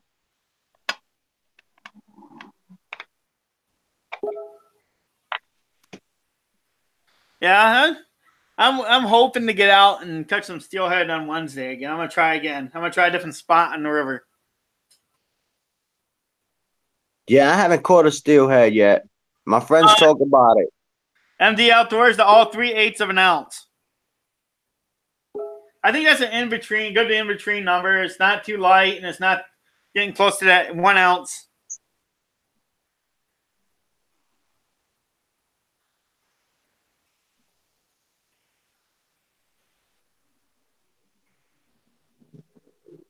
And what you making, Cole? You only making like football heads? For now, I'm gonna expand into swim jigs, spinner baits, and chatterbaits. But eventually, I need to sell enough of these to get started in those because those molds are a lot more expensive. Yeah. I want to actually expand into the half ounces and for these after I get these going. Yeah, I want to start with some plastics first before I get into those. Oh, yeah? You want to do plastics first? Well, I'm working with Nick Outdoors. He's doing the plastics. And we're going to make up deals where he's selling his plastics with my jigs. Oh, nice. Or I'm selling my jigs with his plastics.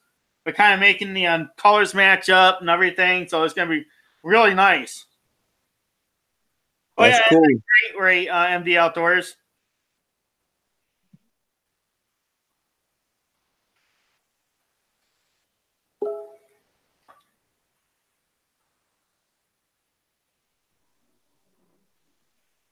Yeah, I'm gonna have to get like a bundle pack off for you guys so I can feature on my videos. A bundle pack, huh? Oh, send me an email and we'll talk. Definitely. Where's Bass and Binks? I don't know where Bass and Binky is.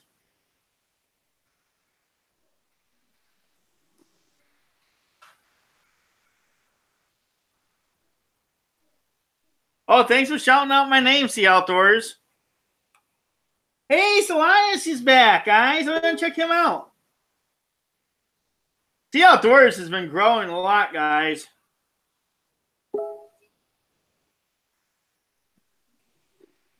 I brought the boat out, Cole.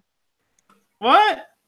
Yeah, I brought the boat out like last Wednesday. Oh, yeah? Yeah, it was nice. It was nice weather. It was like almost 60, but all the fish were in the deep. Oh, yeah, I'd imagine so. I mean, the water temperature is still what? In the 40s? Yeah. And in about a week or two, they'll start moving up to spawn. So you'll be able to get them in transition.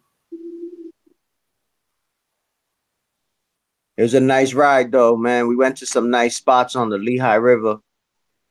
Oh, yeah? Yeah. we saw this weird red fish, man. It was like all red, and Oh then yeah. we couldn't catch it. We was like wondering what kind of fish is that. It came all the way real close to the boat too. Are you living on a territorial deer? You're in. I can't remember where you're at. You're in Pennsylvania. It could have been a salmon. It was like really red, like a bright red. Oh yeah, the salmon get really red, bright red, and it matters where you are. I mean, is it a tributary of the Lake Erie? I'm not sure. I'm not sure. Was there a river connecting to Lake Erie? Nah, I don't think so. Because this one's like southeast. This river's like southeast of it. Erie's like north. What way is the river running? It runs towards like the Delaware, towards that direction. Okay, yeah, probably not a salmon. Might have been a salmon. Does it go into the Delaware? Might. I haven't seen it. If it goes into the Delaware, I mean, the Delaware connects to the Atlantic Ocean, so it could have been an Atlantic. They should be getting ready to move into a spawning pattern down there for the salmon. At least they should start running soon. Yeah, I go up to New York to catch salmon, king salmon. Oh yeah, how long does that take you to get up there? Maybe like an hour and a half.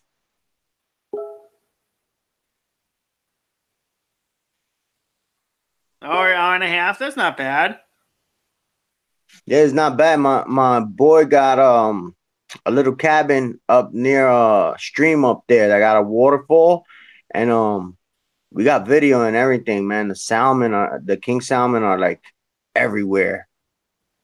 How far are you from Gettysburg? I would say about 2.5 hours. Yeah, the wife's wanting to go to Gettysburg maybe this summer and trying to find people to fish with along the way. Let's go. I'll meet you up there, brother. I'll definitely meet you up there. See outdoors. What do you want to fish for?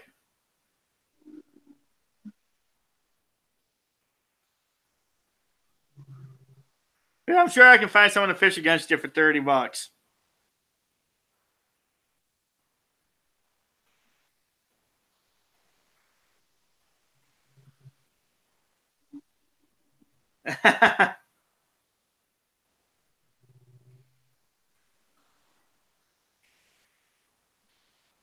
See outdoors. My son's a beast.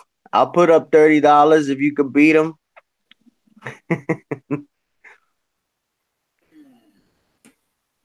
Yeah, I think $4 is a great deal for those jigs. Definitely. Bass, Cole, bass. That couldn't take your money, man.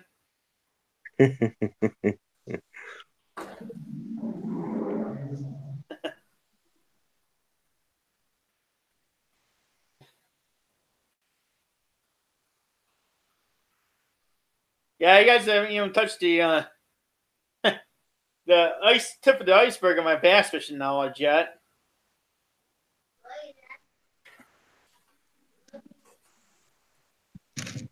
A Buzz Guitar Guy fishing addict says, "Hey, $30. You have any idea how many gallons of fuel my boat?"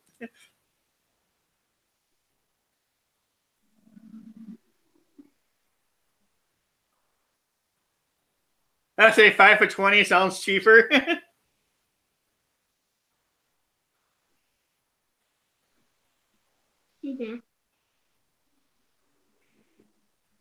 Oh, Stanley.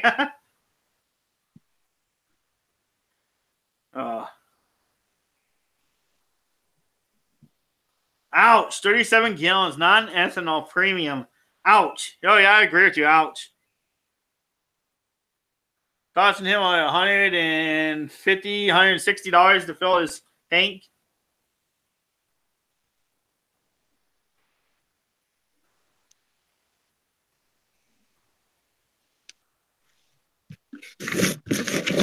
It's how many fish can catch. I'm sure someone else in here would love to fish against you, man.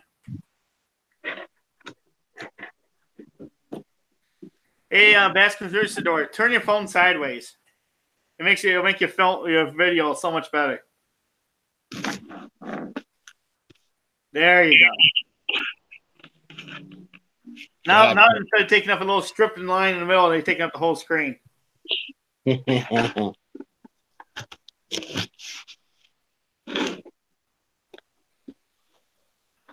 I got my son here with me today running around, my little 3-year-old son.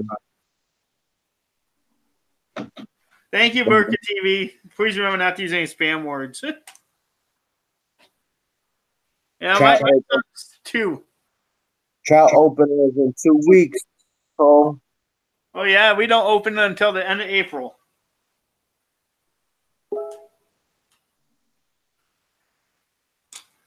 Oh. Right here's my rule book. Every lake has a different tournament, and we don't open till last Saturday in April for the majority of the places. yeah, ours is the weekend of March 30th. And that's kind of early because when I went earlier this year to check out the rules, they said April 13th. So I don't know. I guess they want to get people out there earlier. Oh, yeah? Yeah.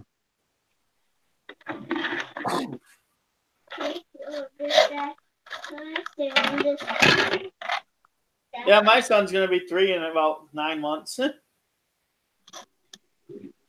Nice. Yeah, mine turns 3 in May. Oh, in May? So he's pretty close to the same age as my son. Yeah.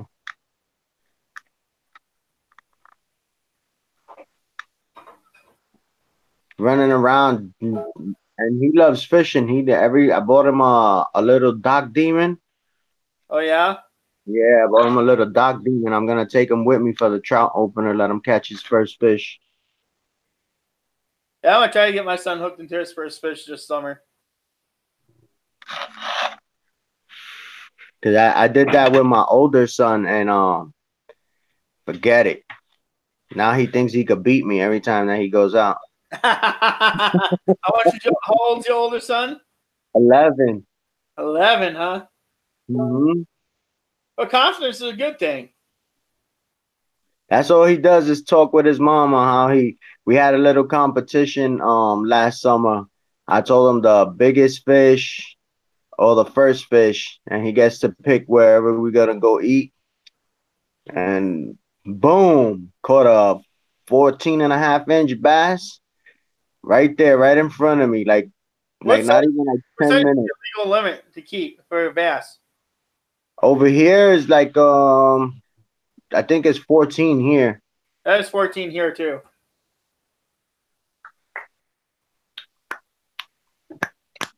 The little dinks, I usually throw them back. Oh, yeah? I throw them all back mostly, unless I'm like in the mood to eat fish. MD Outdoors, his son turns 3 in September. Our kids are pretty much all the same age. Nice. I don't know. I don't eat bass. People out here eat it.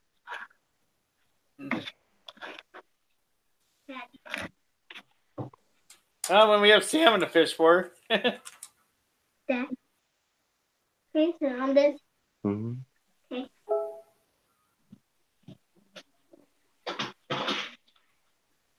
Here, Dad. Here. Yeah, I mean, as soon as I get my kayak, I'm gonna go out and do a lot of open water fishing.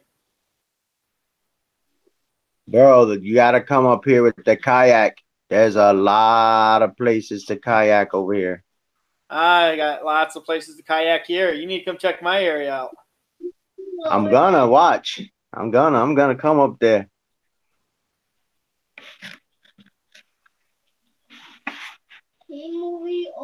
At least for a weekend, I'm gonna come up there. Hey, Triple Tail, I've never eaten gars. Gars good. I thought they were like a bony fish.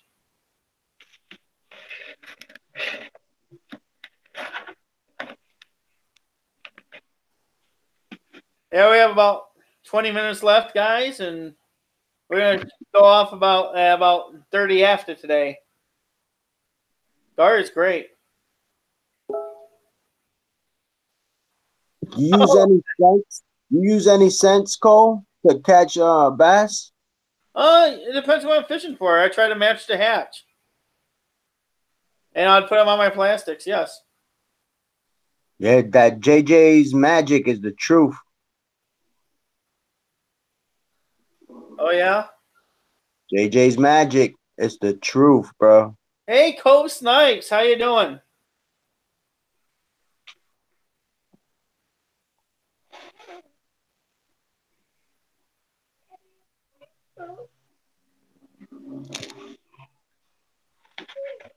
You just walked in.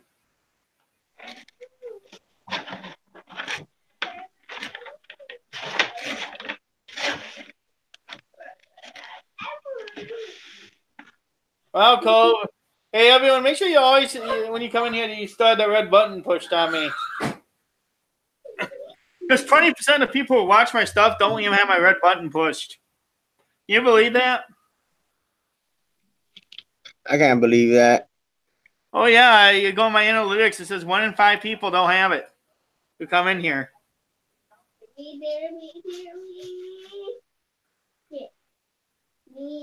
Yeah, I mean, I'll eat the walleyes. The walleyes are awesome.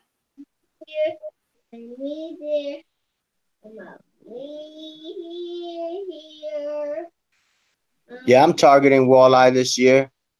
There's a lake by me called Ranger Lake. They say they got some really good walleye there. There's walleye in almost all the lakes here.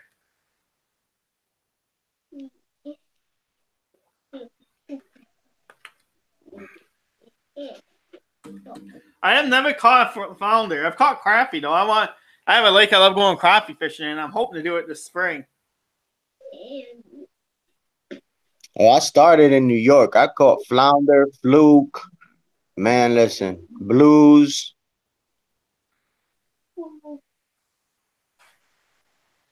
I'm only gonna be there a couple days, so we have to limit what we're gonna do. Otherwise, you're gonna be running crazy. I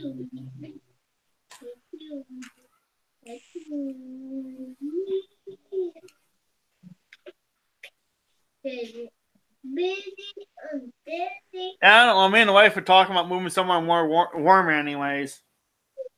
Because this cold weather kills them, my neck and back.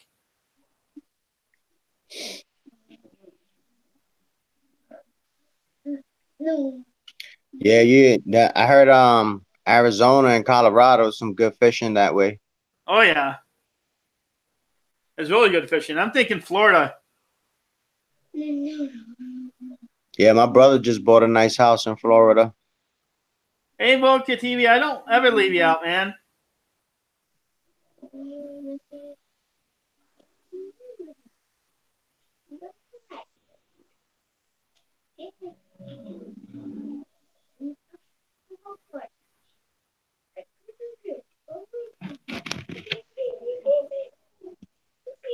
Oh, I lost ourselves. Yeah, bro. For trout season, I'm gonna be using some of that Berkeley's garlic scent.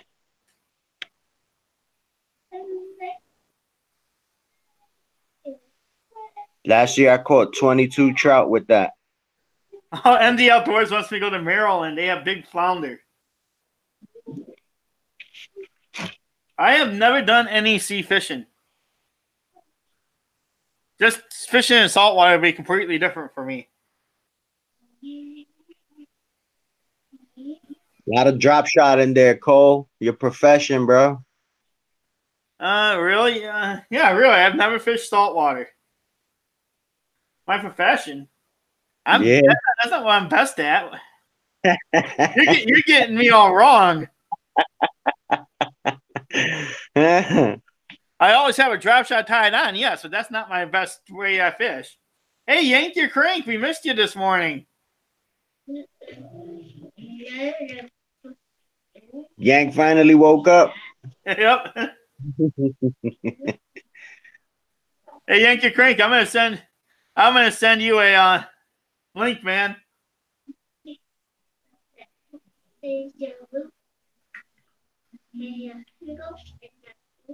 Boom. Maybe.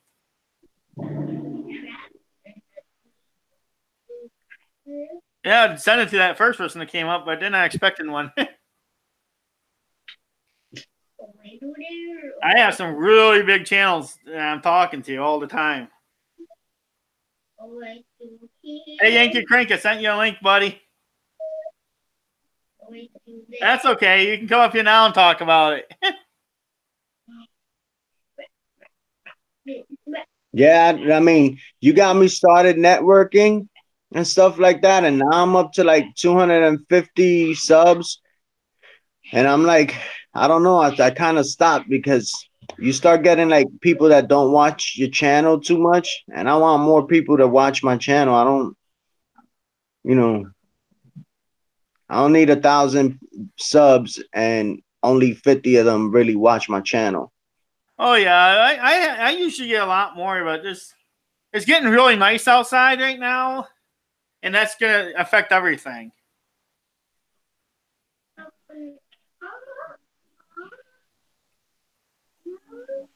And I try and pay attention to where I network right now. As you know, it's most of these are fishing and hunting channels in here. Yeah, I know. That's awesome. And they usually come and they usually leave you comments and stuff like that and watch your videos, which is cool. I've been on other lives and there'll be other people like cooking channels and fashion channels and stuff like that, and they'll sub you, but they will never watch your videos. Yeah, I try to watch I try to make it to everyone's videos, but right now it's really hard. I mean, I have 1,895 people to go watch. Damn. It's not easy to get to everyone's video.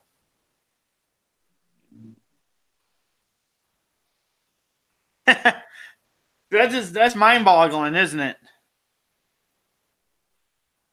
Hell yeah.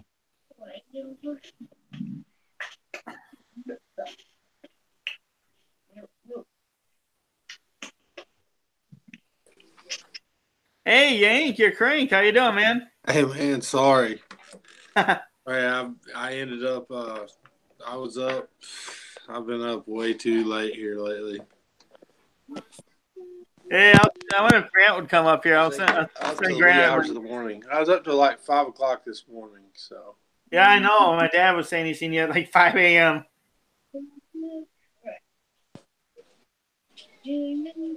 are you there? Yeah, I'm here. Oh, hold on, guys. Sorry, I just plugged in my headphones. There we go. Okay, 1 second here. Let's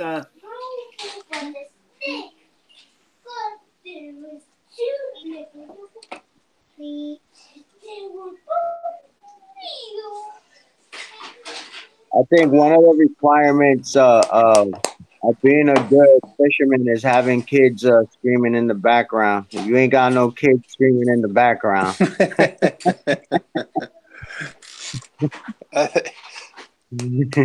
I think so too. Oh yeah. Kids are always running around. I'm coming video call. Who's trying to video call me? Oh. Okay.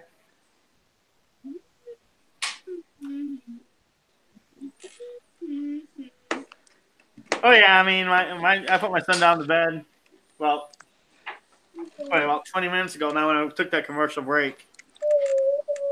Mm-hmm. Yeah, just a little while ago, I was trying to get mine to eat. He always waits for his mom to come home to try to eat and try to make me look bad.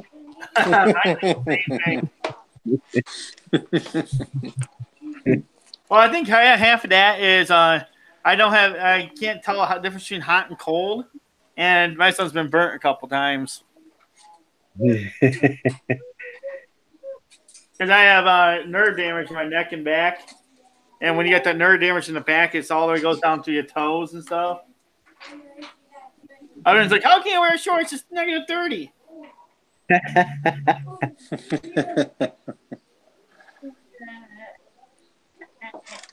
Is that getting any better, Cole? I'll be with it for the rest of my life like that. So, Yank your crank. So, what do you think about? Tell everyone about your part of the group. So, on, since I missed this morning, guys, apologize. Yeah. So basically, I'm another part to the Statesman thing, and that we're going to be doing competitions, and I have a Patreon set up, or it's getting set up. That's what I've been working on for the last 3 days nonstop. I feel like, but it's getting set up, and I'll have it up, and you guys can go check it out. And it's essentially it'll show all my tiers and my stuff. But I think this is going to be pretty cool because we're actually going to be doing kind of competitions throughout, like, at the different states and stuff, and you guys will get to check out those videos. Yeah, and in order to check out those videos, you have to join our Patreon $2 level. The only place they're going to be available is on our Patreon. Yeah, that's the only place these videos will be available, and it's basically me, Grant, and Cole here are going to we're going to compete. So we'll see. Sometimes I think they're going to win it because it's not always going to be bass. So yeah, like the first one's what? Sucker. Yeah, it's suckerfish, and I guarantee you I will lose that one to no end unless I can find somebody's koi pond to go into. I got you, Yank. You gotta use that corn, chum it up, bro. That's how you get them. You gotta chum it up. Oh, okay. Okay, yeah, I did not know that. Thank you. Well, I'm lucky because the sucker's gonna be running during the middle of the competition for me. So I want to go out there with the net and just scoop them up. Yeah. But instead of having cooking mine, so I know there's some good. I'm pretty sure there's some good, like, business parks and city parks that have their own, like, ponds that have some really nice suckerfish in them. I know the zoo does. The zoo's got some really good ones. Zoo? You can catch right over the fence. Yeah.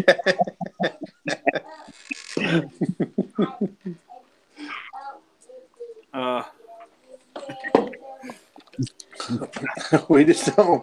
I just can't think. Like, we have carp and lakes, but I mean, my dad just said those are called goldfish. Yeah, it's still a suckerfish, right? I think we're gonna do red horse or white sucker, buddy. I think the only thing we have here is, like, Israeli carp, and I don't know what else we've got here. Like, I'm gonna have to check into it and see what all we've got. Yeah, we gotta come up with the what's gonna happen if you lose the first challenge. Oh yeah. That's why I don't want to lose. That's why I'm thinking about going to the zoo.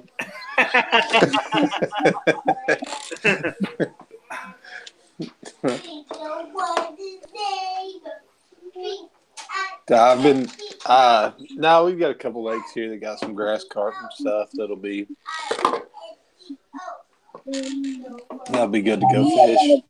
By me, I got a bunch of canals that they're all over the place. You'll see them early in the morning. Where are you located at? Are you in Florida? Yeah, southeastern Pennsylvania. Oh, southeastern Pennsylvania. Okay. Yeah. I wish I had. I mean, I wish we had more of them, and we may. I just don't know about it. I mean, is technically a gizzard shad's not considered sucker. Hey, on the bright side, Yank, I've been on the same playing field. I haven't caught a sucker since I was 16. So okay. But I know exactly how to catch them. I used to catch them all the time. Well, I just found out it's corn. Yeah. Corn and I use worms. see if I used a worm here, all I'm gonna catch all day long is bluegill. Thousands of them, like bluegill. It doesn't matter. You could be dead smack in the middle of the lake, and I guarantee you'll catch a bluegill. Bluegill or punch. That's the Mm-hmm. thing. Yeah, they eat those worms up like crazy. That's the thing. You can't even get bass to eat them because those things are so fast. Oh yeah. Yeah, I mean they're stocked in the thousands everywhere here. Oh, the bluegill make good bass bait. Oh yeah, but there's some there's some regulations on it. Like I don't know exactly. I haven't read them in a long time, but I know you can use them as bait if you catch them. I think, but you have to catch them on rod and reel in order to use them as even like cut bait for catfish and stuff. You can't like seine or net them or anything like that. Oh yeah. But yeah, bluegill make good if they're small enough. Like they make really good bass bait. Just throw them out there and those bass come up and eat them. But we've got big like shiners and stuff. Which we've got big gizzard shad in some of our lakes. Some of our lakes we've got gizzard shad. They're like 1.5 pounds. Oh, the big. Yeah, I've heard of gizzard shad getting up to 3 pounds in some of our lakes, but I don't know if that's true or not. I'll tell you one thing right now. I have 10-pound suckers running in this run, and there's bigger ones than that out there too. No, that's not right. I think part of the stipulation is we should ban Cole from that run, and he's got to go somewhere else. Well, they run all the creeks and rivers. No, do they? Yeah, that. Yeah, I don't know. Oh, and just by the way, guys, I'm not able to see chat. I don't have my computer up with me here. So if anybody said hi or anything like that, I apologize. Guys, hi. It's this is my morning, even though it shouldn't be. I was up till like 5 or 6 o'clock in the morning, so getting stuff done. Our website's gonna be up and going next week. Yeah, that'll be awesome, man. I've got everything knocked out as far as okay, so I've got everything knocked out on the writing side of it. Yeah. And I've got most of the stuff knocked out on the graphics side, but I'm still wanting to change up my banner a little bit, and I want to do some editing on the I want to do some editing on the I've got to do some editing on a video. I've got to do a video for it. So $375 is extremely cheap. Yeah, it is. I should put a slot limit on soccer. What would a slot limit do? that would give me a fighting chance. Is exactly what that All right, I can catch them. I can catch them 4, 5, 6, 7, 8, 9, 10 pounds. I just got to pick the fish out that I want to catch and just go over there and throw the lure in front of it. Yeah, that's not gonna be right. Yeah, because like if I find a sucker fish of any kind, and it's gonna be an all-day search. Oh yeah, I'll have to just walk along the creek bed and look down. Ooh, this one. You got to put a stipulation that Cole has to wear a blindfold. Hey,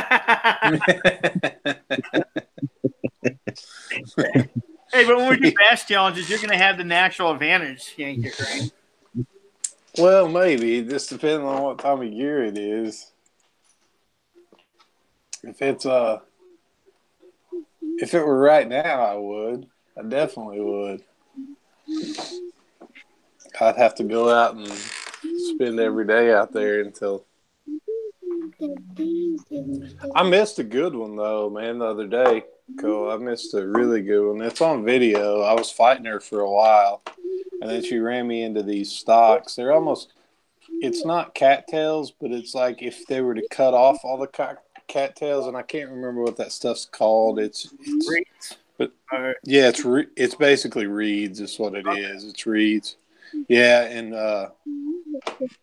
anyways, she ran me into those, and I was with my buddy in 2-man, and she ran me into those things and hung me up, and that was it. That was all she wrote. So, but I did catch some other ones that were pretty good. I caught some that were, I caught a couple that were 3.5, and some all right size ones. I really wish I had got that one in. She was giant. Yank, you specialize in crankbaits? Yeah. I've been trying so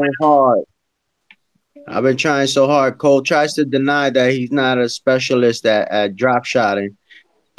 But I be trying so hard at cranks, man. I think last year I only caught 2. I always get them stuck somewhere, and that frustrates the hell out of me, brother. Yeah, man. So I can tell you as a child, I spent most of my allowance and most of my time trying to get things unstuck or losing lures. It's really one of those things, like when you're reeling them and you feel something, you need kind of a sensitive, like a medium to, I fish most all my crankbaits on a medium heavy rod. Oh yeah. I just like that. I like to fish on a medium heavy and not a medium, because I think a medium's too flimsy. It doesn't have enough backbone for me. So I like to have a medium heavy rod. But when you're reeling those in, like take them. If you can feel anything, you can feel slime. You know it's slime. If it's moss, you know it's moss. Grass. You'll get to where you can feel every little thing as you're reeling that. And the key to a crankbait is making it deflect off stuff. Yeah. If you get into the grass, yanking it out, gripping it out of there, for it kind of gets that weird wobbly float backwards on it. Yeah, you can grip it out of the grass, but the key, man, is when you hit something like that, when you're first trying to do crankbaits, when you hit something like that, instead of like, it's kind of hard to do because you're gonna think you got a bite on them, but you'll know the difference in a bite and eventually, but the easiest way to do it is go ahead and, like, when you hit something, just stop reeling for a second. It'll float up and then reel again, you know, and if there's something on there, even if it's hit it'll still be there. It'll still come back. So that's the easiest way for me to tell you to do it. Either that or go buy a bunch of like $1.89 baits from Walmart, like the Cotton Cordales or something, and go buy you a ton of those and just get used to the feel of the feel of feeling the grass, the timber, the stuff, because you know the biggest thing that catches people up, and I have to say this because I still get caught by it every once in a while. The biggest thing that catches people up are tree limbs. Like if there's branches under the water, a lot of times, and it's not a log or a stump, it's just like a finger branch. That can be interpreted. I mean, it can almost feel like a bite.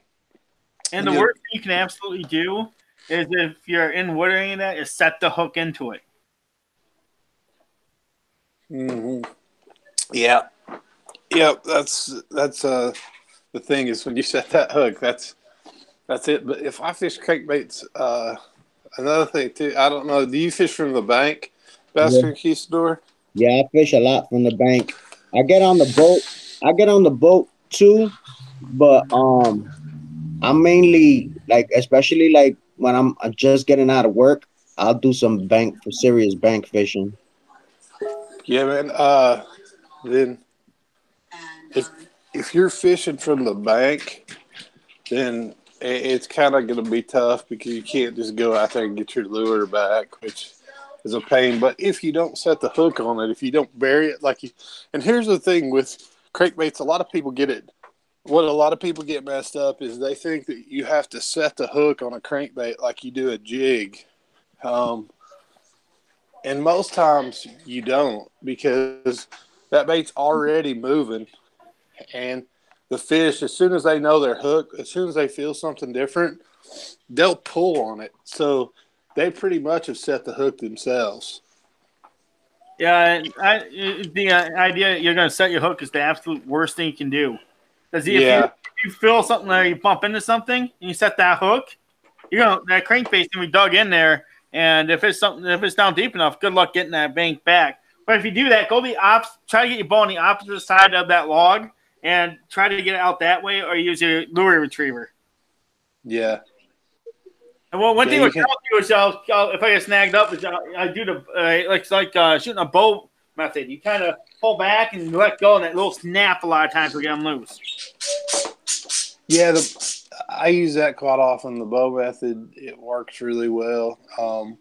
There's a couple different methods, but instead of going out, I'll tell you another trick too. Instead of going out and buying like a really expensive those, I don't know what those lure retrievers cost, but what we use is those 2-ounce flat round fish weights. Mm-hmm.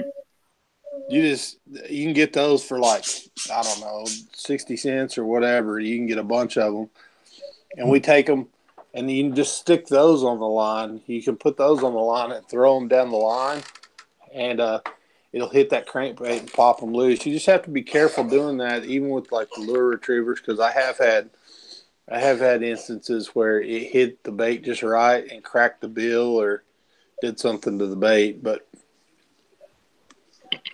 for the most part, those work pretty good. Oh, yeah. But, yeah, the idea is just pull to set the hook. You don't have to wrench it on it like you do a jig or something else where you've got to bury it in their mouth. Very seldom will you have to do that with a crankbait. If you have to do that with the crankbait, change your hooks, because you obviously got dull hooks. Yeah. Yeah. Now, I will say this. In a kayak, it's a whole different story. So you do have to kind of reinforce that hook set, because you're moving, the fish is moving. It's kind of a different thing. Like when I first started kayak fishing, I was losing fish left and right, and it was really starting to aggravate me. Like my first tournament that I was in, I lost 5 fish that morning, and every single one I lost would have put me up there. And I lost them just because I didn't realize that when you go to pull on the hook or go to pull on the fish, that kayak moves, and it literally moved. Yeah, and it was bad. I had a 4.5 pounder drag me right into the tree limbs that were over the water, and I'm trying to get out of the tree limbs, and by the time I try to reel him in and get my pole loose, he had already let go. Yeah, I've had that happen a lot. Unfortunately that's the thing. If they get you hung up in something, they usually can get away pretty quick. That's what happened to me the other day. Just those reeds that got me hung up in the reeds. So the thing is, once they're hooked and you're good, you try and get them cranked out like to open water as quick as you can. Especially fishing timber and things like that. I try and get them. I want to get them out of there as quick as I can. So I'm usually fishing like, I know different people fish different lines, because like if you're in ultra clear water, you want to fish like really light lines so they can't see it. But I usually stick with around 15-pound test. And two, your line will change your depth on a crankbait too. So like if you have a maximum run depth of 12 feet on a bait, if you throw it on and you're running, and it's running, say it's running 12 feet on 15-pound test, and you change it to 10 feet, you might be able to pull another 3 feet out of it, 2-3 feet out of it. So it'll run It'll run 15 feet deep. So that's another trick that people That's use what is you do changing line change size. from mono to fluorocarbon, because fluorocarbon gonna make it run deeper, and then if you put mono on there, it'll run a little shallower. Yeah, because it floats. How about a lot of people have been telling me that expensive lures that most people just run them on braided. I like braided for certain things, but I don't know about a crankbait on braided. Well, that's really gonna make your lures run a lot more shallow, because braided line tends to float a lot better than mono. Yeah. So like the big expensive swim baits and stuff, is that what you're talking about? Yeah, like a lot of my friends, they'll put those expensive baits and lures on braided because they're saying that even if it gets stuck somewhere or whatever, that the braided will help them get it back. Yes, I mean that's true, but the problem with that is if you're in ultra clear water, you're gonna miss some bites because it literally like just depending. Like if I'm in ultra clear water, the only way I'm gonna throw that is if there's big grass mats or if there's something like that, so that I can hide that braid in. Because in ultra clear water, and we don't have like clear water like what Cole has up there, or probably what you have. I mean, we have like. Hey, how you doing? I'm Hook I think TV. it's 10 foot, maybe 12 foot. Oh yeah, there's places up here you can see 30 foot. Yeah, yeah. And, So we don't have anything guys, like that. we're just about out of time for this episode. I have Okay. to go edit a video. I want to thank everyone for coming, and we'll talk to Yankee Crank a little bit after the show. And I want to thank you for coming up here, Baskin Conversador. I'll see everyone later. Thanks, bro. Have a good one. You too, Have a good one, everybody. Yeah, Baskin Conquistador, what I was going to